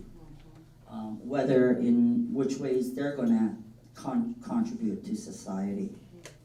So yeah, back in the day, definitely Jim, Dr. Newberry, Art Solomon. I remember the Deliri's out there, you know, Teresa Biso, Liza, you know. So I think that's what Indigenous studies really should be all about. Producing caring people. You know, don't be afraid to touch somebody. You know, you don't know sometimes the smallest little gestures make a big difference in somebody's life sometimes. You know, a student started, and they whatever happens to them, they're gone now. They didn't finish. I see them come back a few years later. I always say, it's so glad to see you back. And you know, they're kind of nervous coming back because they didn't succeed the first time around. But not everybody does. Try again. So I encourage that when they do come. I remember one student in particular. He was sitting outside the registrar's office at Laurentian, and he just reminded me very much of, I could see how he felt. He felt like he's sitting outside the principal's office. So no, I went and talked to him. He seen a familiar face, and he ended up completing his degree here, you know? So, you know, never stop caring, never stop being kind, you know? Try not to be angry, you know? So, I don't know, that's about all I think I have to say. I didn't really prepare anything, so. You're beautiful, me.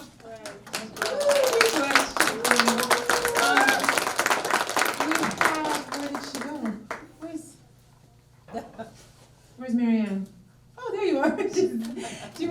Marianne's going to share a few words before we finish off with Dr. Dumont. So I'll just bring the mic over. Or do you want to just come up here? Yeah, there we go. Whatever. She's going to say a few words, and then we'll hand it over to Dr. Dumont. And Dr. Corbier is our language professor here at the Department of Indigenous Studies. She's been teaching and is a language, that's her expertise is Anishinaabe one, so she's one of our tenured faculty here and is responsible for ensuring that the language is carried by our students. Miigwech, here she is. I might start boo-hooing. I'm already getting teary-eyed, thinking of the difference that this program has made for language work. And I always remember, I mean, this was something that I never, ever expected, imagined in my growing up years ever doing. And I guess I came into this world at a fortunate time and in a very fortunate geographic place, in a community that was big enough. I don't know what the factors were. Despite what happened at Spanish, the residential school there, by the time I was growing up, our language was still dominant in our community. I grew up on a farm adjacent to where Edna's father's farm was, Kamdake, we always said, the place on the other hillside across the way. And I won't get into the story of how I ended up here totally accidentally. I'll just say it was related to the Challenge Cup that used to be a big native tournament here. But I was just applying for a contract job because they were establishing the Native Social Work Program, as it was called at the time. And they were just needing community facilitators. Yeah, you might not realize now how painfully shy I was back in those days. So when Marilyn Lewis asked me, it's like, oh, why don't you apply? What are you doing? And I was just finishing my MBA. I had no major corporate career aspirations or plans. So I said, oh, community facilitator, I don't know if I can do that. He said, oh, sure you can. I said, well, I didn't have any corporate job offers on my desk to mull. So I said, okay, why not? And then at the interview, I didn't know how this university system worked, although I was going to school down the hill. The business program was down at the Fraser building there. And I knew Native Studies was up here, but the master's program was quite intensive, and I was really focused on surviving those courses. So when I was at the interview, yeah, so I guess I must have known of Jim. I think Jim was there, and some social work people. And sometimes it's the tiniest thing that ends up being a major turning point in one's life. And Jim asked me, well, what do you think about your language? And I had never been asked that. I had felt something about it, but I'd never been asked to articulate it. And it just popped out. I love it. That's why I came came back home because I had gone to high school in North Bay for 5 years. And then I went off to university in Toronto. And yeah, at the time, again, there was a bunch of Wiki Anishinaabe down there. I always go and meet up with them on weekends. It was just so much fun hearing the language. Needless to say, I didn't make all that many lasting friendships from my non-Indigenous universities fellow students. Too busy maintaining connections with my home community. And I had noticed that I was starting to misuse some words. And I didn't like that feeling. So after university, I remember one of my geology profs, and I have to be honest and say I was not an outstanding student. I barely scraped by in his geology course. But I was taking course in environmental science at the time. Okay, so he had phoned me up to say, oh, you want a summer job with this oil company or whatever. And I said, no, I think I'd rather go and take the summer job back home in Wiki. And sometimes I wonder, oh, could I have had as fabulous a time if where might I have ended up if I had accepted that professor's offer? In any case, I am thrilled that unexpected turn my life took. So when Jim asked me that, yeah, so that had been at the back of my mind, and I was back home, and I was so happy to be among my fellow speakers again, just living in the language day in, day out. Yeah, so, and I didn't realize that at the time, Native Studies was also looking for a part-time prof for the evening course. So after I was offered the job for the community facilitator, they came and asked me, oh yeah, can you also teach the language course? And again, I'm thinking, oh, I don't know if I can do that. I don't know. So they said, well, you speak the language. Since you'll figure it out. I said, oh, okay, I'll give it a shot. And in our language, we have this expression for, like, you don't have any formal training for it, nobody ever trained you, so you just figure out how to do things just on your trial and error, I guess you might say in English. Yeah, just go try this, see how that works, doesn't work, try that. And so on. And that's the first time I ever had to think about my language. And because I have, and like the thrilling part is I'm working with adult learners with lots of questions. So I'm having to come up with explanations. Why do we do it this way with this verb, but not with that verb, and so on and so forth. And I realized, oh yeah, some verbs, even though we're not talking about people, we're talking as if we are talking about people. If we didn't know what was talked about, we'd think it was a person. I was thinking, I'll just say a few words. Sorry if these are many more words. Yeah, all these little anecdotes pop into my head, eh? And I hope my recollection is correct. But one of the funny things with our language, because of the way it works, the gender system, Martina, and my apologies, I don't know if Martina's here, if my recollection is incorrect, but I think Martina told me one time, like the funny effect that can have, eh? And back in the day, growing up on the farm, we were like sort of out on the farm, 4 miles out of the capital of Wiki, which is the village. And Martina was even further away from the capital of Wiki. This is the 60s. Not many of our families had cars. And some of us had TVs by then, but we weren't familiar with all the exotic stuff out of the big city, eh? And Martina, her boyfriend at the time, yeah, had a car, maybe something. And he would bring her up to Sudbury sometimes. It was really thrilling. Oh. And so one day, yeah, Martina tells her little sister, yeah, oh, we're going up to Sudbury. Yeah, pizza now. So we did. Her little sister had never heard of pizza. So Martina and her boyfriend get back to the house in the evening. Her boyfriend is dropping her off, and Martina walks in, and the couch is all like nice bedding set out for it, eh? And a clean pillow. And Martina says, "Oh, who's that set out for?" And her little sister says, "Oh, pizza we bought for pizza to sleep on." She had thought of mean, I've never heard of pizza. And we have all these kind of, any community has all these little nicknames, eh? So maybe she figured, oh, this is somebody with this weird nickname, pizza. Like we have Gina and Nina and all sorts of nicknames. So that, yeah, there's so many funny things to languages, eh? Yeah, so that's how I ended up having 30 years of absolutely fabulous, rewarding fun, trying to help learners. And for those learners, I mean, learning a second language as an adult, learning Anishinaabe is perhaps, I did remember the late Lena White one time saying it's been considered among the 3 most difficult languages in the world.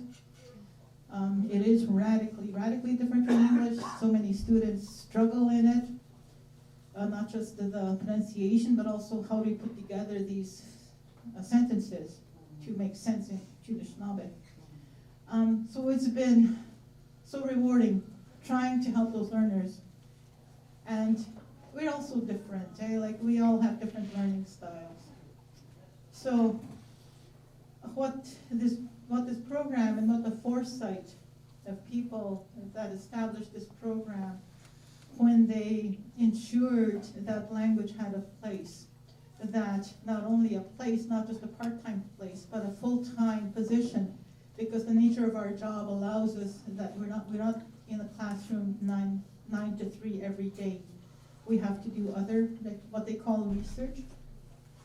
And so that time, has enabled people like Shirley and myself and Patricia Ningwans and others who have been teaching universities to produce resources for those learners who find those kinds of resources helpful.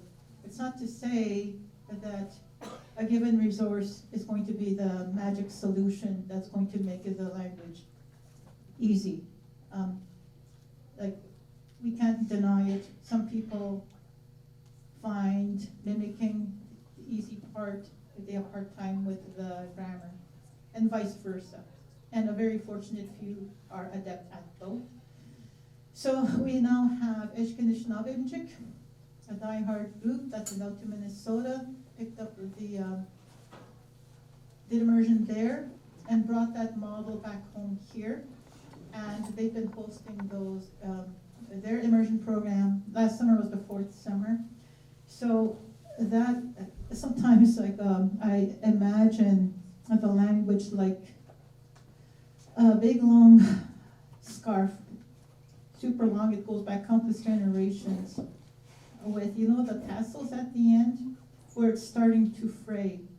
And it's at a very tenuous time now, although Edna, Shirley, my big sister, who I understand was Edna's best friend when they were kids, Rosemary. Although there are places where the language is still thriving like that, but there's this very abrupt, it's just like we're at a key transmission stage.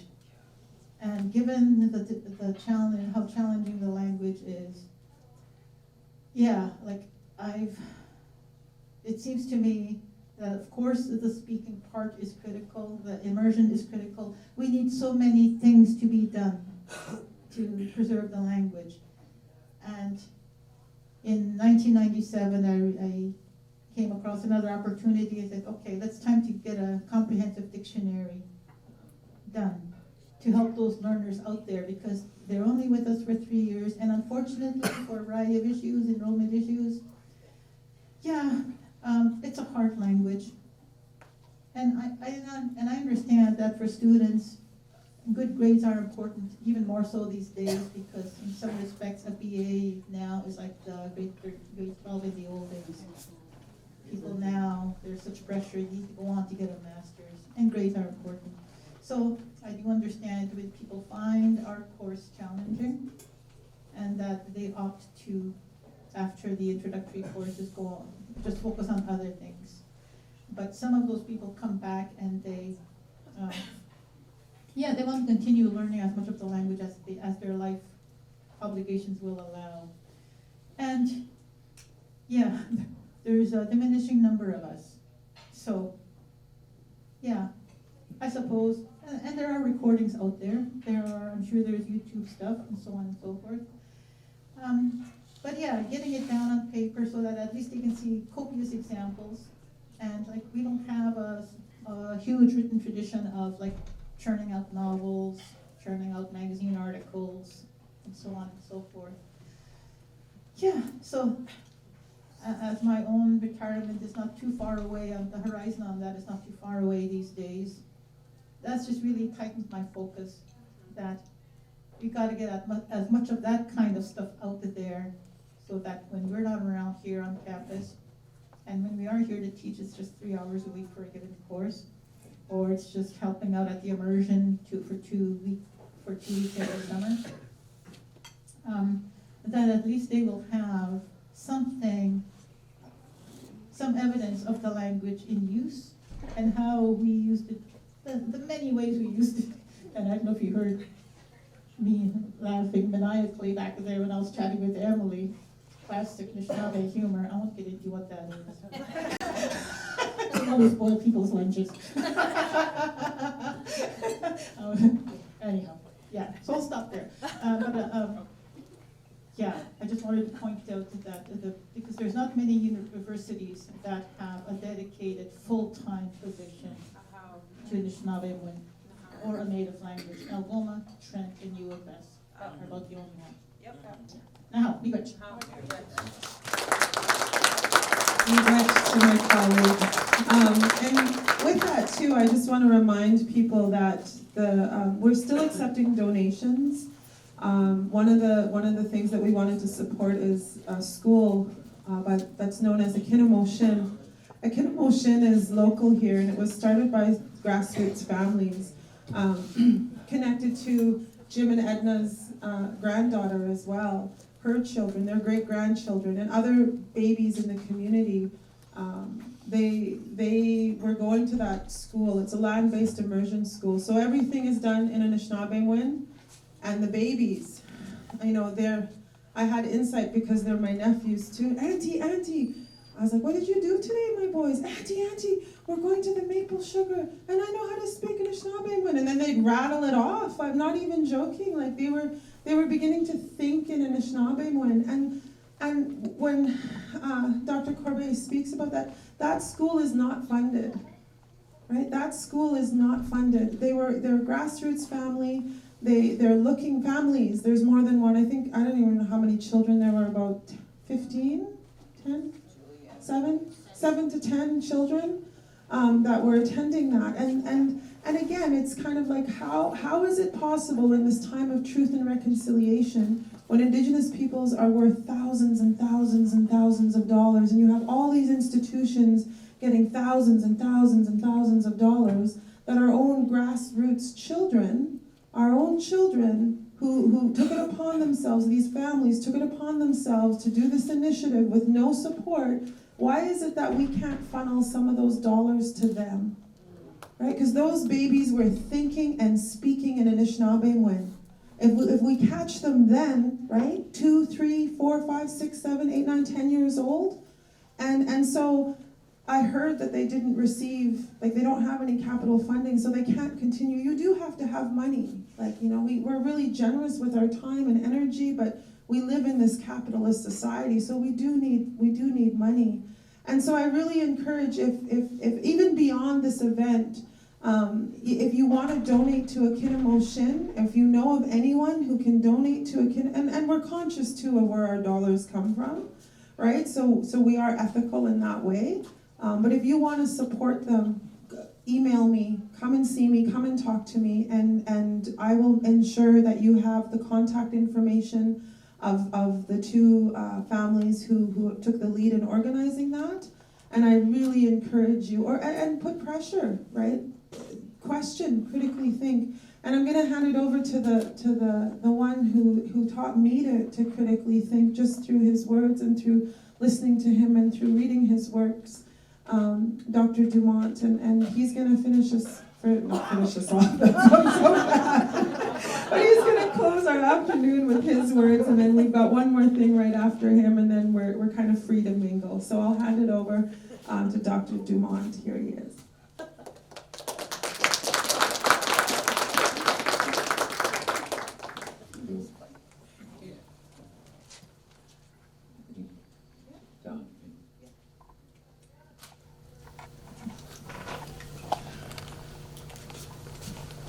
Bonjour, you know.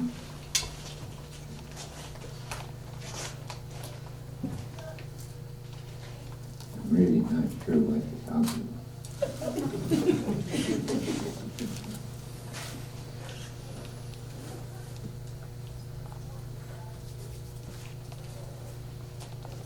In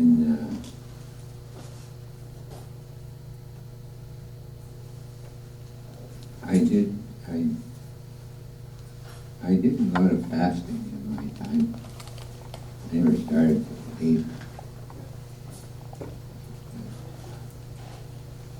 And I fasted for 7 days one time.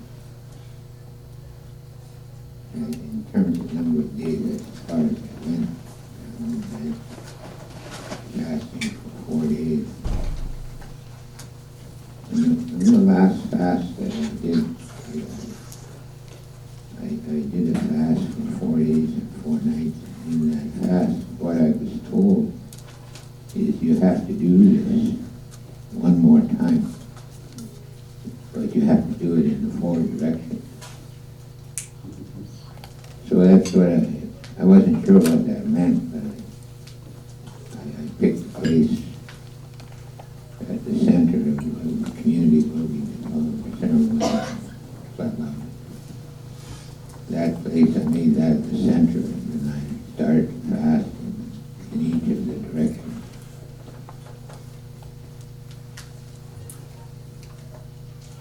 And the result of those fasts, I had a dream. I was fasting for 4 days, and this was the 3rd night, and I had this dream.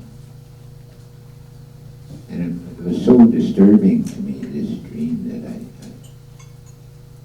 but it seemed to be, it was so outstanding in terms of the dream that I was forced to admit that this was probably what I went out there to find, I went there to see. But it was so disturbing to me that I stayed out one more day instead of coming out at that 3rd night, hoping that I would get another dream that would be a little better than that one. But that dream was, it's a long dream, and I'm not going to tell the whole dream. But I went looking for this person, the father of this young boy. The way the dream started out was that I was talking to this young man, and in the dream we came together every once in a while, and we just visited with one another. And as we visited, our boys would play together. But so this time there was just this one boy playing, and as he was playing, he finished his play, and he sat against the wall of this partially built house.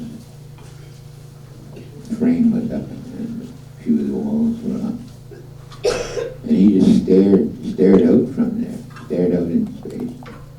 And I asked my friend, what's happening with him? Because it was such unusual behavior for a young kid. And he said he misses his dad. And so I asked him, well, who is his father? Because I thought that this was my boy. But he said he misses his dad. So I asked him who that was, and he said, well, he said it's a long story, but I'll show you. I'll show you that's how the dream started out. So as the dream continued, the two of us started walking. We were way back in the bush somewhere.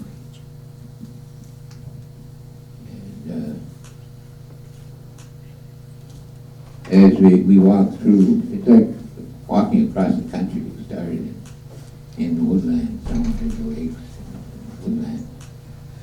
And we came out to more and more into civilized territory.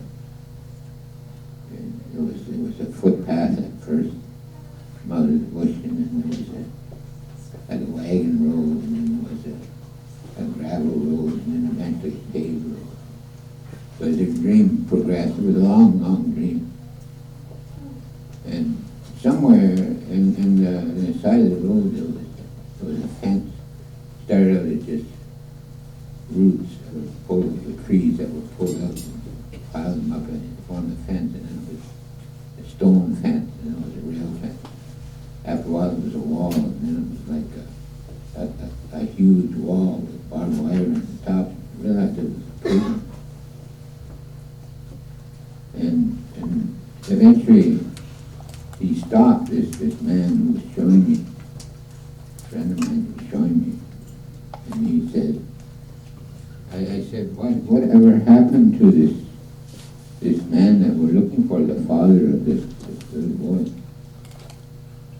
And he said, well, I don't know for a certainty, but he did send me a letter that he wrote. And so he took this letter out of his pocket and he unfolded it. And there were a number of pages there. And I don't remember he read the whole thing. All I remember was the last page. And the whole letter that he wrote sounded like poetry. And the last page it said, they may take everything from me. They may take my legs so that I cannot walk. They may take my arms so that I cannot do anything. They may take my ears so that I can't hear. They might take my eyes so that I can't see.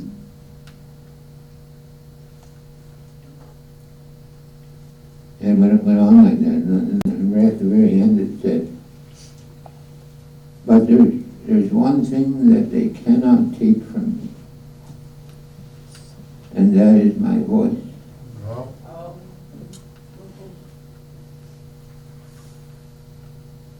And because they cannot take my voice, they cannot ever take my message. And that's where it ended. And there was much more to the dream than that. But I'm just going to talk about that much of it. So as I'm getting older and I'm affected and inflicted with different things having to do with getting old,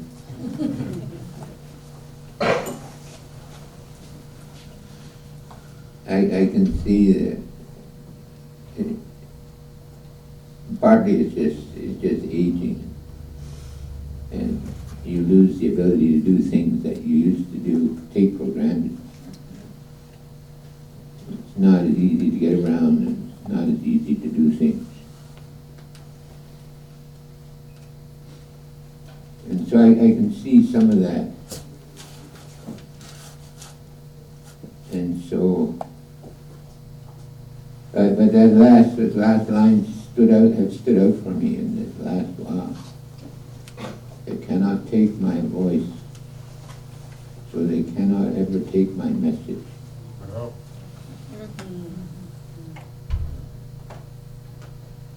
And recently I set aside some of the restrictions that I put on myself about what I can and cannot talk about, and in what forums I can or can't talk about things.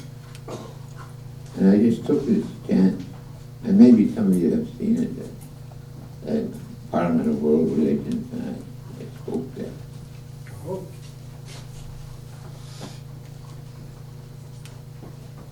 And the reason that I decided to speak about things that I talked about, at the risk of going against maybe my own inner wisdom about the integrity of our sacred ways and protecting them and our knowledge.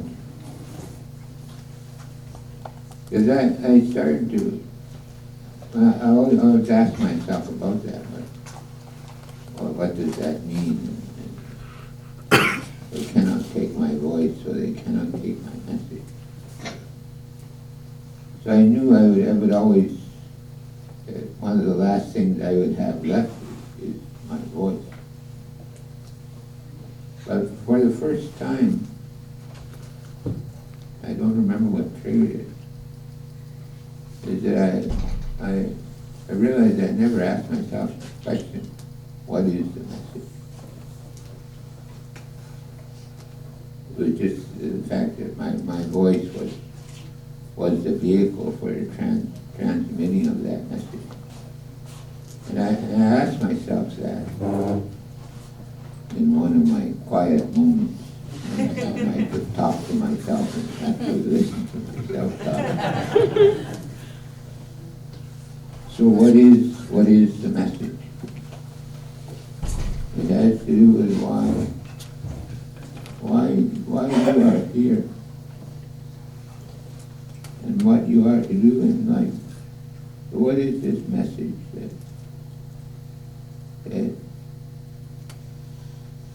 that you have for? And in my thought, as in the dream, it's like, what is the message? Because the message is for the whole world. And that's what it was with the World Parliament of Religions. It was that world part. What do I have to say to the world? So I'm just putting that out there. I have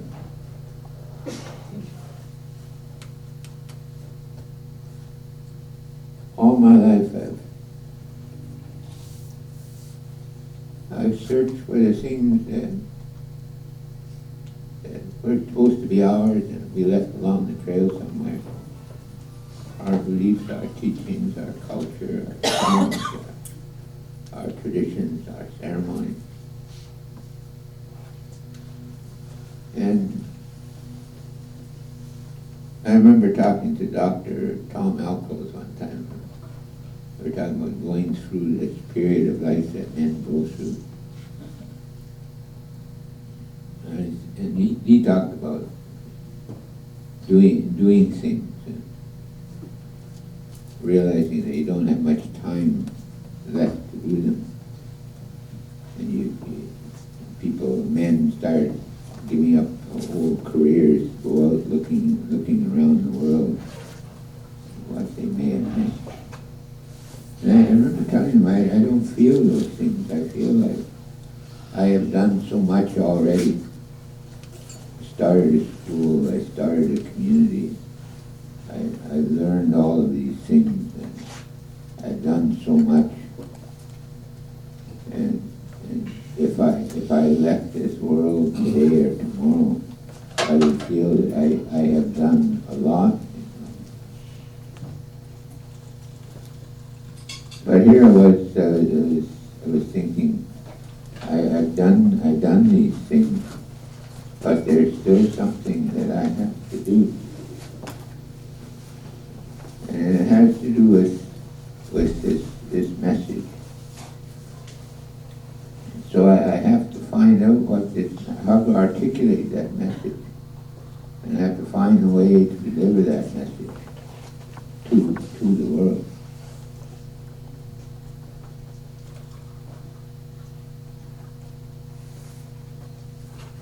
So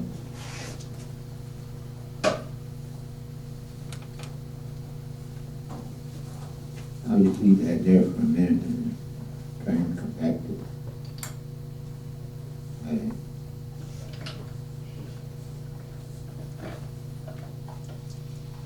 one of my great achievements in life is that I used to come to do classes here.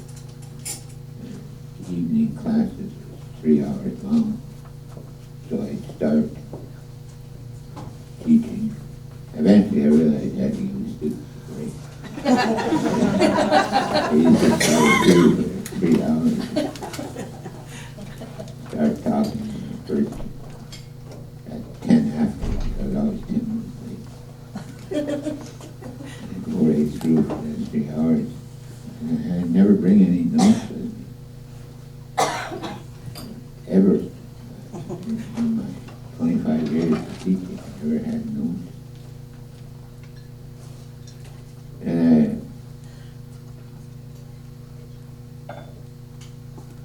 So in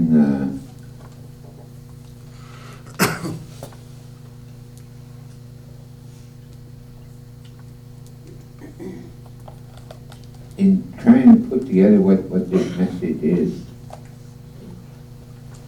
I was doing some work in communities, on community nation building and things like that. And so I came up with a couple of exercises that I asked people to do. And I'm putting this out there. Think about it. Think about doing it. Because I think it's a worthwhile exercise.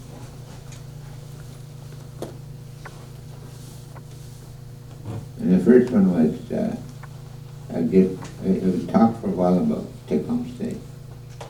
Tecumseh was one of the greatest warriors of all time. And he was Anishinaabe, he was Shawnee.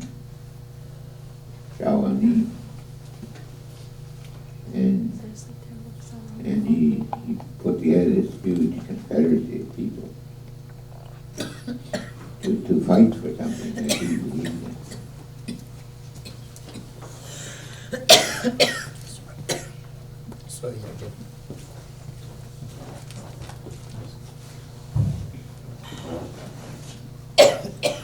And so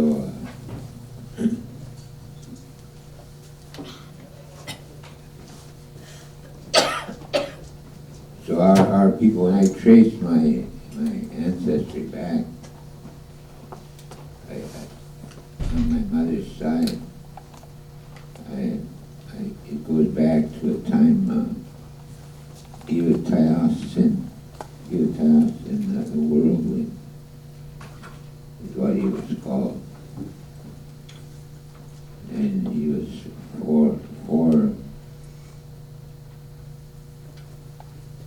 four grandfathers back. And I found his name on a record somewhere that he was one of the warriors that's from Shawanaga to go and fight with Tecumseh. And all around this area, eastern Georgian Bay and Manitouna and North Jour, all the way to Balating, war chiefs gathered the warriors together, and they went and fought for Tecumseh. The British always claimed that. They fought for the British. But from our perspective, our people know that they went and fought with Tecumseh. So in fighting with Tecumseh, they must have believed in what he believed in, what he was fighting for. That was that we shouldn't sign any treaties with these people. Because it was just a ruse to take the land. We should fight for our culture and our traditions and our sacred way of life. And so he took a stand on that. And he went all around the country talking to people, build up this powerful support. So when we think of our people who are who believe that you have to think 7 generations into the future. And we have to listen, make our connection to our tradition and our people 7 generations into the past. So those who went and fought for Tecumseh, that's about 7 generations from the time of my son and my daughter. It's about 7 generations back to Tecumseh's time.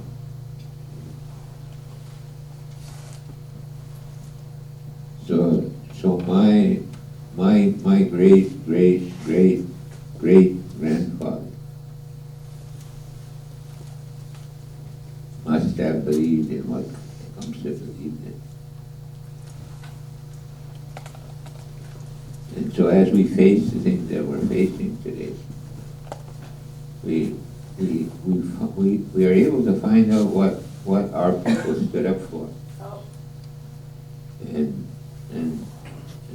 when we stand up for things today, we're standing up for the same thing. If we know that message, if it's not silent anymore, it's not hidden anymore, we have to respond to that message. So my exercise was to write a letter to Tecumseh.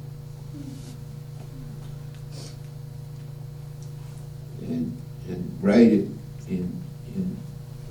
from the position of being in a place where Tecumseh, you're going to hold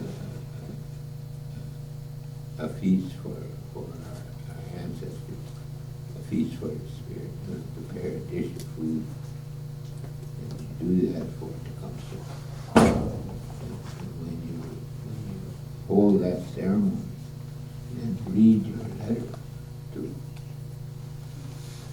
as you speak for the food that you have prepared for Tecumseh to come back and join us in this feast. So I get people to do that letter as an exercise. But we would actually hold a ceremony and where people would read their letter to Tecumseh. And then I came up with another exercise related to this. And that was write a letter to your grandchildren, 7 generations into the future. Tell them what you're standing up for and what you believe in. And write a letter to them. Write that letter, you may have to figure out what kind of midday stamp you're going to use to get that letter into the future. But write that letter and 7 generations into the future, your grandchildren. I didn't have any grandsons, I have granddaughters. So I wrote that letter. I did this myself. I started getting other people to do it. So I wrote a letter to my granddaughter, 7 generations into the future. and so that letter, she is going to read that letter 7 generations from now. She's going to prepare a plate of food for me and invite me to that feast. And in that feast, she's going to read the letter that I sent ahead to the generations in the future. So I got people to do this, but I did it myself, for myself. And actually, that got published somewhere. The New Millennium, when they put out this book, Prayers for 1,000 Years.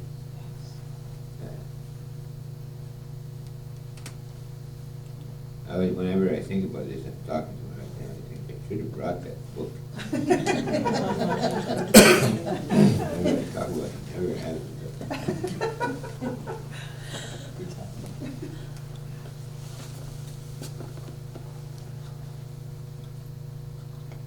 But both of those exercises, I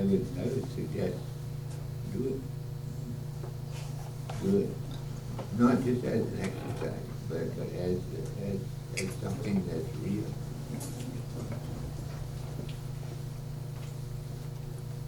And I never realized how difficult it would be to do that.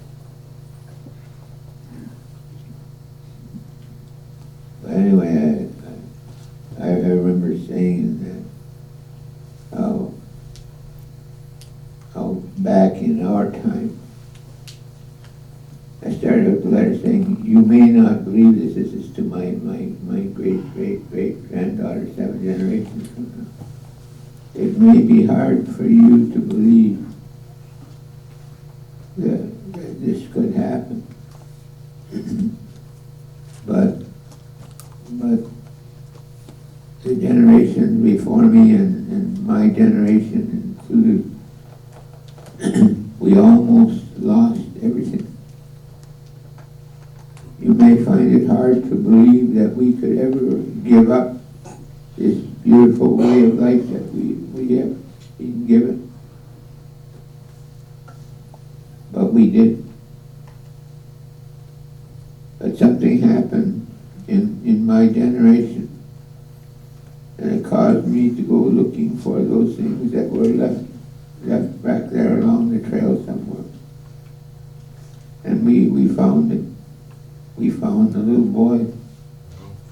We found the lodge, and we found those truths, those stories, those teachings. We found, and the most profound thing that we found was the Spirit.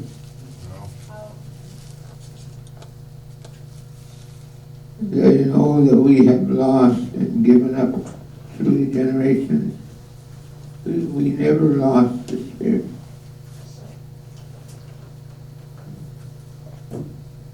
And when I hear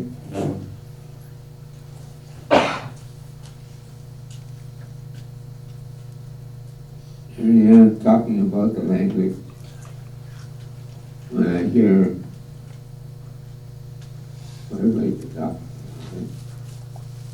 Williams talking about the language and about the culture as he expressed it. They both talked about the Spirit.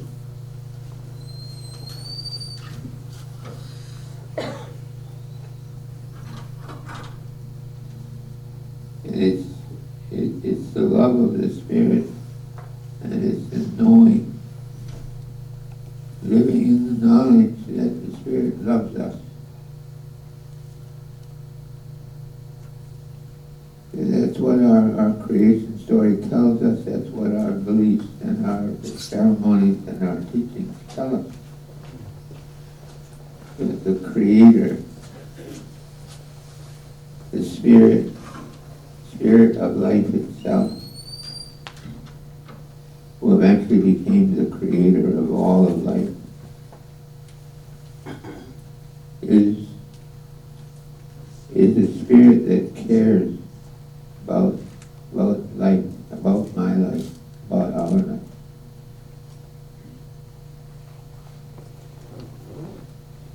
So if you have a chance sometime, or even if you don't have a chance, take it.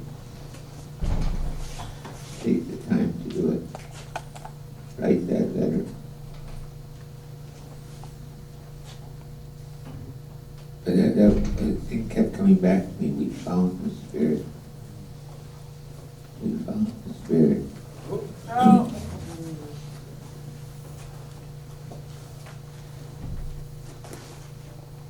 And so I realized that that's a significant part, if not the central part of the message that I have. That in this universe, in the all that is, there is a Spirit. And in the darkness, that was the beginning before the beginning,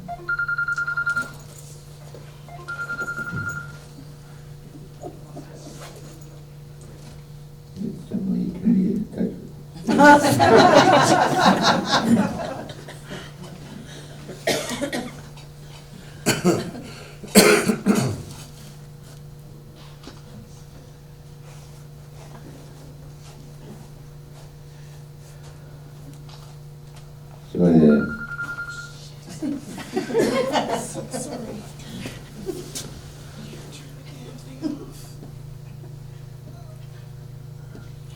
That's no elder will help her. That's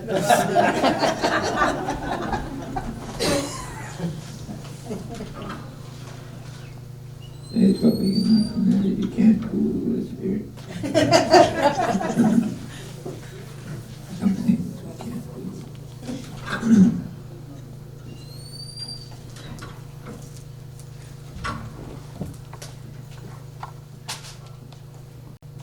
The spirit,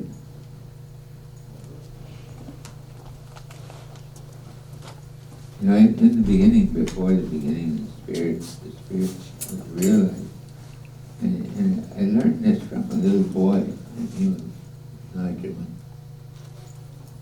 Everybody called him Naj. But I used to tell the creation story to the kids. We talk about that sound that was heard in the darkness. It was a sound that happened before that. It was like thunder. And the second time the sound was talked about, it was the first sound that was ever heard. It was a shimmering, shaking sound like seeds in the word. And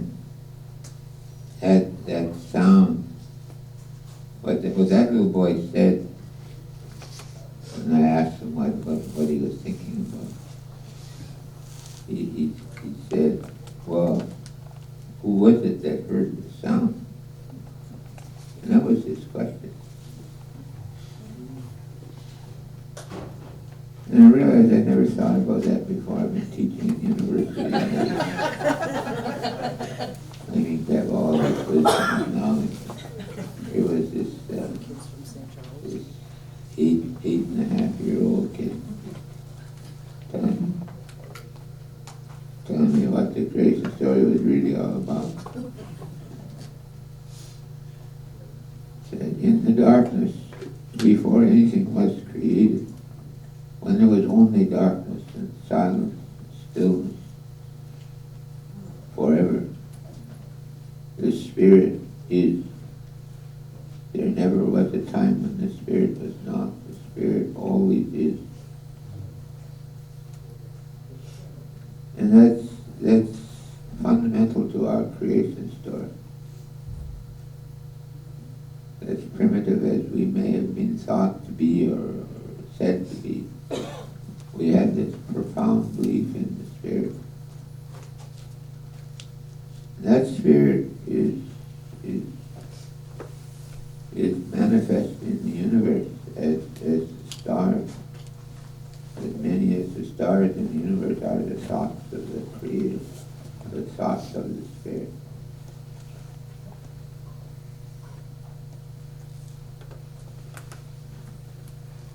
And in that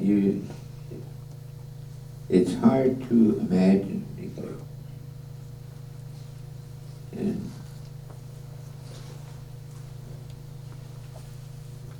with the language as my second language, I'm still trying to learn. It's different than being a first language speaker. And I always think about that, about the advantage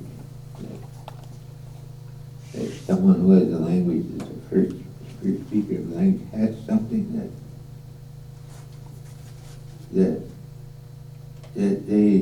they should really treasure because it's something that is so unique in the world today.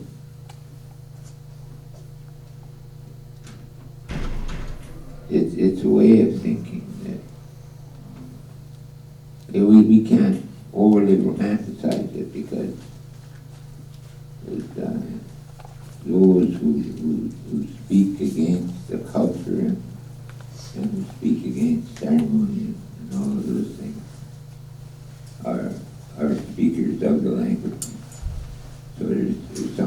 that, we have to realize that.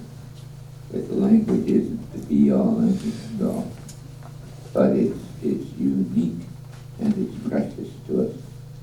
It's the highest expression of our way of life, the highest expression of life as we know it is in the language.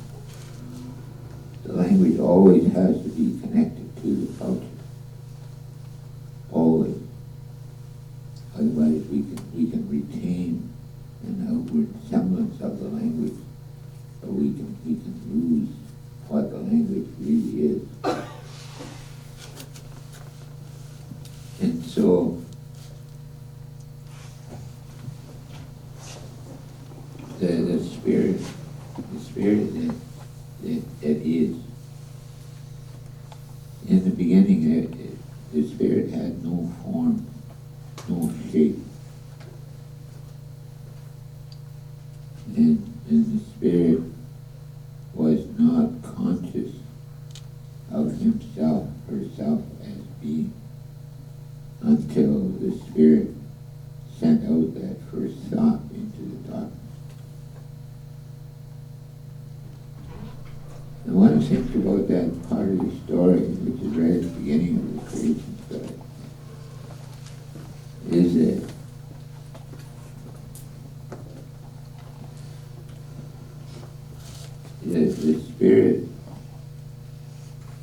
the spirit wanted to be known,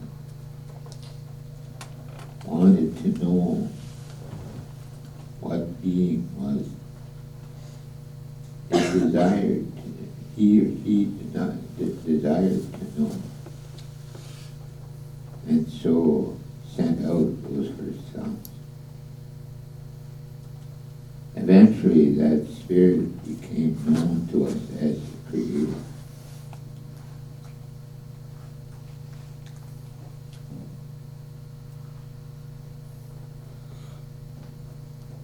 But the spirit, the essence of spirit is something far, far more than we can imagine. For us in this part of the universe, that the spirit is the creator of all life. I think we have to be careful there too, because sometimes we're just replacing this God, the English word God, for spirit. And it means so much more. We cannot limit what the language has for us, holds for us, by too hastily putting it into comparison with other religious views. We have to always hold to the uniqueness of our own way of knowing. And one of the things, even without the spirit becoming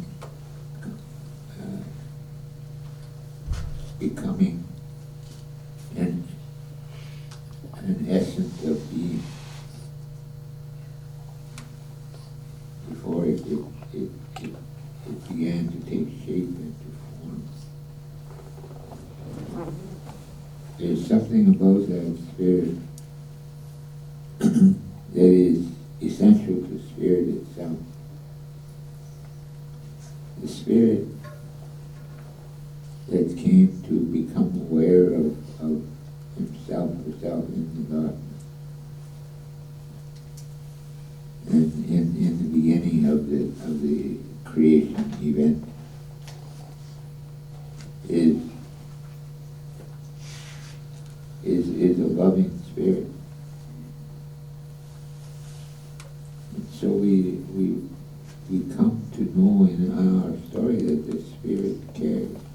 The spirit cares about life. The spirit wants to be known. And the only way that the spirit can know himself or herself as being is to become related to that which is a reflection of itself as spirit. So it may be starting to sound a little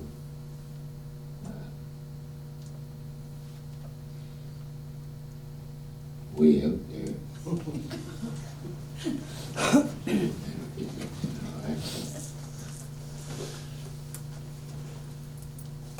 But it's huge. But the story of our creation story and our knowledge of life and the universe itself is huge. And it's unique. And it's okay to believe that of all the religions of the world, all the spiritual expressions of the world, our way is unique in and of itself. And it's okay to believe that our way speaks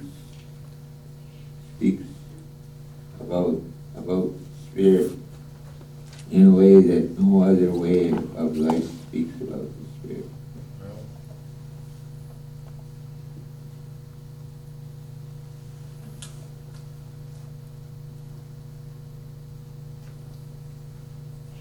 Without making judgment on any other way of life,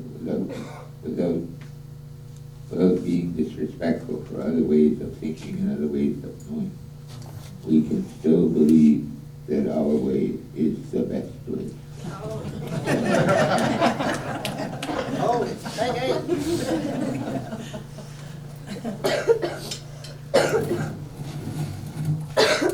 And I believe in our way. If we learn our way of life, our cultural way of living, there is in that belief such a high regard for life.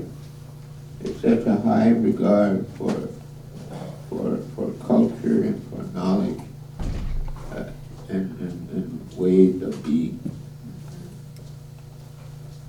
That in holding those, you also hold up the belief that all creation stories are true, and that it is for us always to honor our brothers, our sisters' dreams. That we hold that as such a high value in life, that when we say our way is the most unique expression of spiritual life, we're not putting down any other belief. We're saying that this is our way, and this is how much we believe in it.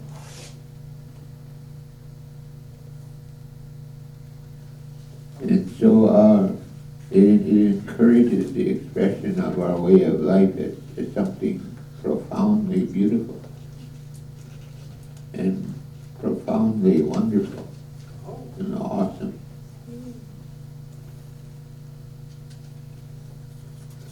It makes us feel good to be Anishinaabe.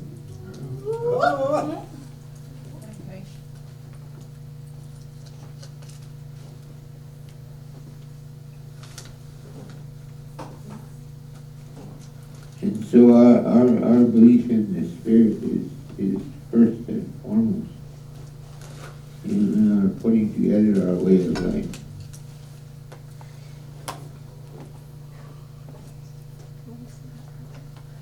And so that's something that we have to latch on to, hold on to,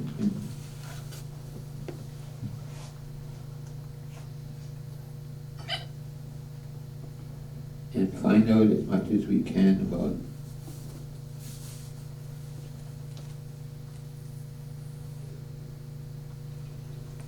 And we look forward to a time when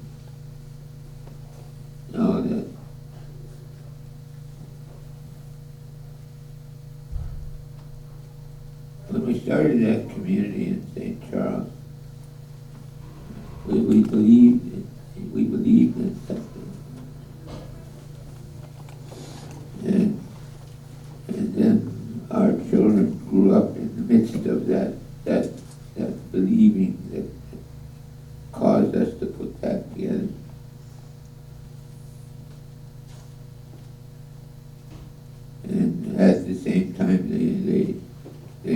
had to learn how to live their life every day as they grew up and applied those teachings to life itself. And they had families and raised children. And it may have taken them quite a while to find a way for themselves. But they haven't. They grew up with it. And now they have children.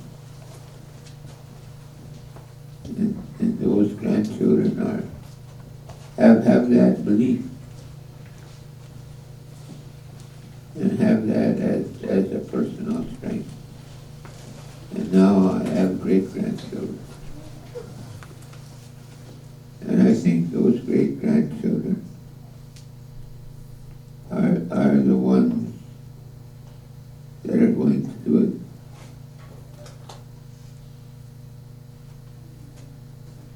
My children don't speak the language. That's something that we believe in and dreamed of, but we never managed to do it. And our grandchildren don't speak the language. English is the first language for them.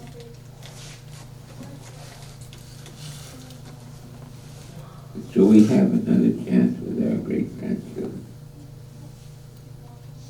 But I did have a dream that it was our great-grandchildren who was, they're the ones that are going to realize this. They're going to not only speak the language, but they're going to apply that language to the restoration of this way of life that we were given.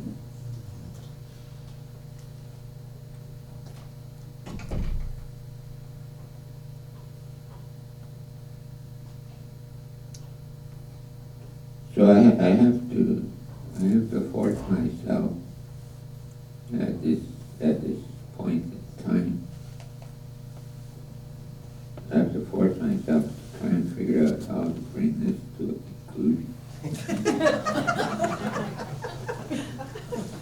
Otherwise I'll just keep talking.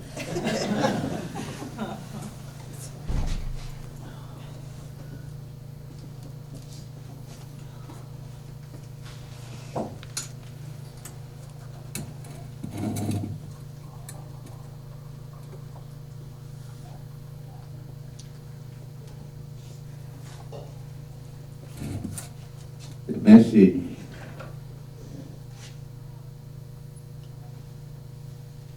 in a small way, that is the message that I have.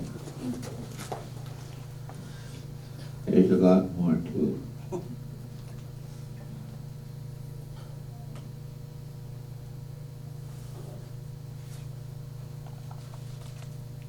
But as other people have said, we all have a story. We're the ones that are, one day when our time is finished on this earth, we're going to come to that village on the other side. And we're going to be able to see the Spirit as the Spirit really is. And we are going to be asked, what have you done? And it's not a separation of the good from the bad, and the bad from the good. It's not a time of judgment that we're going to go through. It's like being away from home for a long time and we come back home. And our grandparents asked us, well, what have you done out there in the world? How have you fared? What have you been able to find out?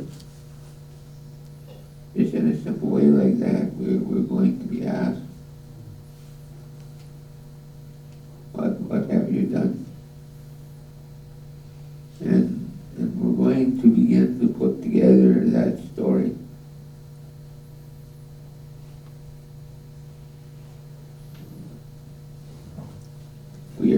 thought about in a certain way.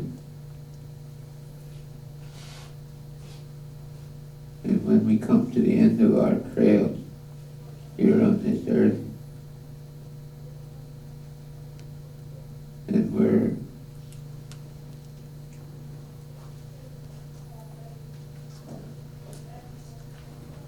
I think the various people sitting up here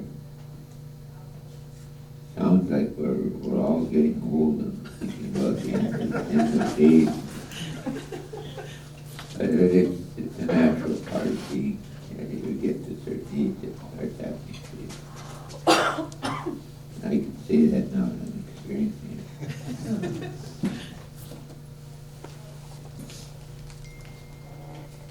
But live your life in such a way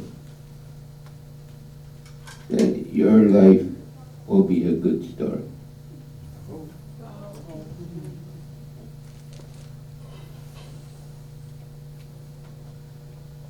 And you don't have to wait until you're walking that road on the other side to think of what that story is. Put together that story, begin to put together that story that you're going to be asked to tell your relatives on the other side. When you get closer to the doorway, they already start to put together that story. And they're waiting for it, they're waiting for you to come home.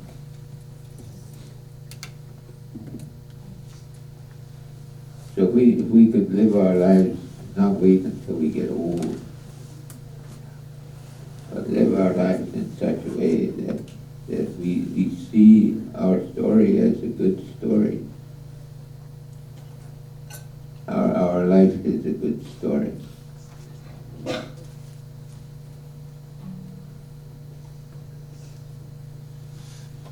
And to help with that, think of those exercises that I talked about. Write a letter to if not to Tecumseh, to one of your grandparents, your grandfather, grandmother, 7 generations ago. Thank them for what they did. Because when they eventually had to sign treaties and all the things that Tecumseh said never to do,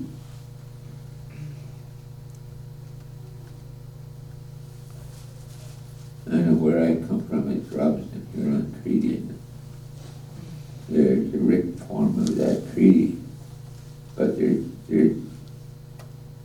what we actually stood for, is we ensured that we would be guaranteed to the future. Because in 1850, we still thought about life as our responsibility in life is to think about the 7 generations into the future.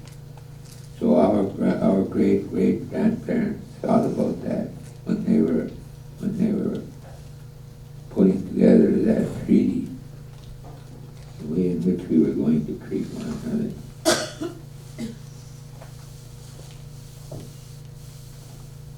So they thought it. My great grandparents thought about it.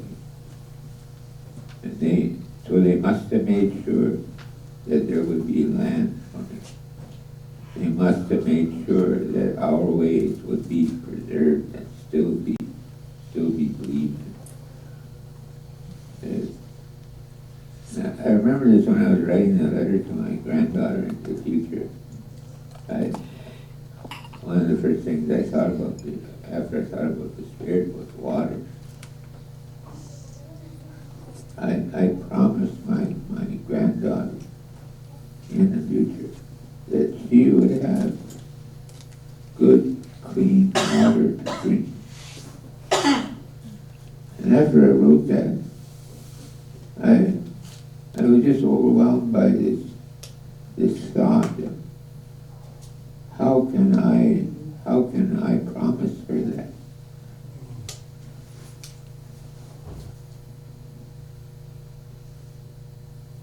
I already wrote that letter and I couldn't take it back.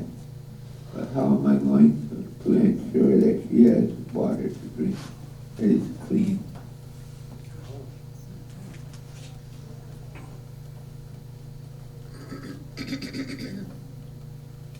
And then Josephine started walking for the water. And women everywhere started to walk for the water and stand up for the water.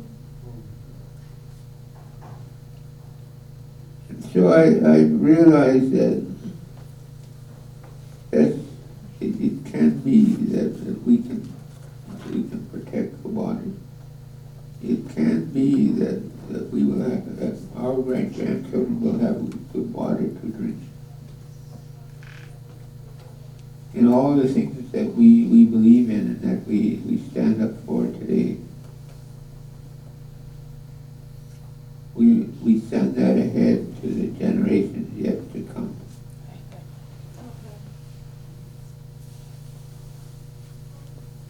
So as we think about those things, and we're supposed to be talking about Indigenous studies in Sudbury.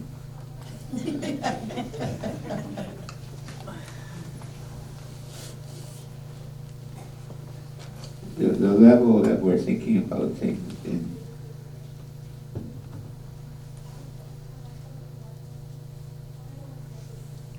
is in that kind of manner. As Peter O.T. said, we're not just doing this for nothing.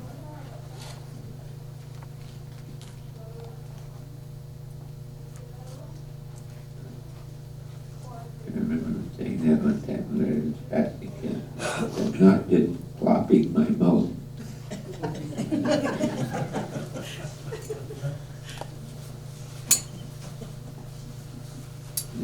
It was flapping your lips.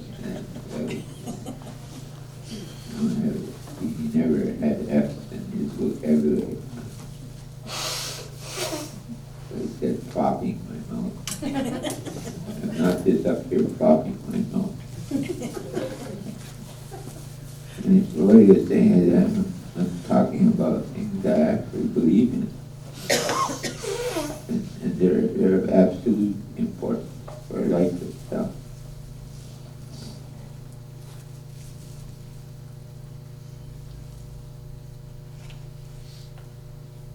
So that's somewhat something of the message that I still have to put together and formulate and to begin to talk about. So as I begin to lose certain abilities that I've just taken for granted, what I was told is that you have a voice. You have a voice that causes people to listen when you speak. And that voice, no one can take that away from you. And so with that voice, tell the world about the message that is our message as the original people of this part of the world. That we have to say to our own people, but to the world itself.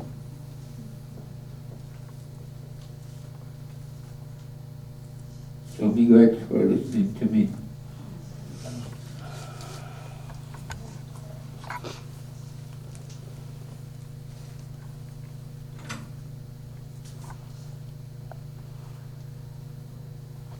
And I guess that's it.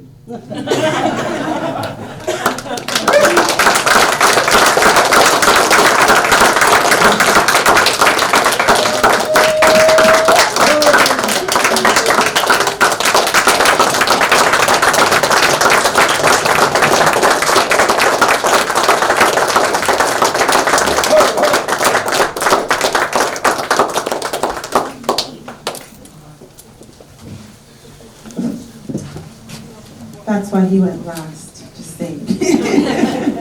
Before we close things off, we're just gonna ask that the live stream be just shut off for a second here. We're gonna have we're gonna send a song out into the future. And we're gonna sing an honor song for these beautiful people that have taken the time. Oh, I'm gonna get emotional. That have taken the time out of their own lives, out of their own energy to share with us. And it isn't a sharing of energy. I hope that you understand that.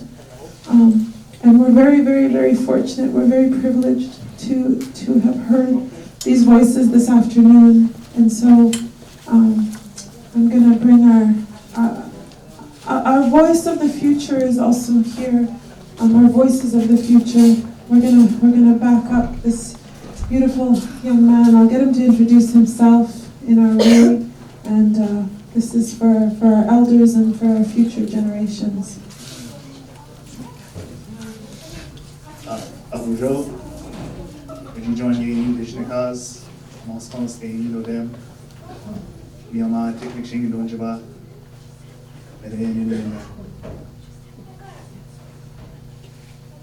May watch P, the McQueen on, the Kena, Mava, Speeds Chip, the Winjanakit, the Nakit. On a kiss to do yon, me Mava. Me Mava Manidawa, the Zuin Nigan. No.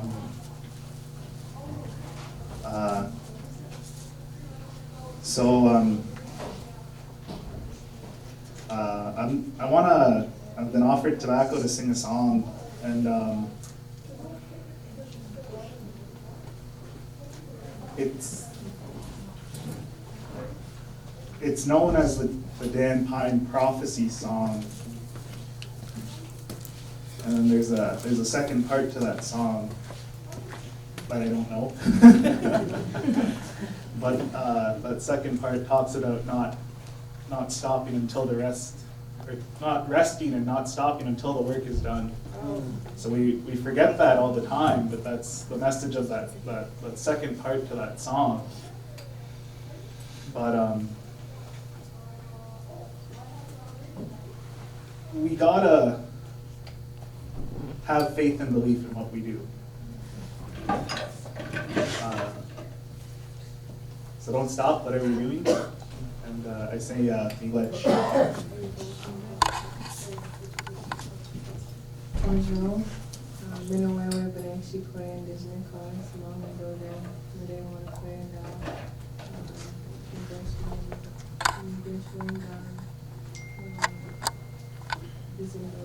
thank you for listening to us.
It can be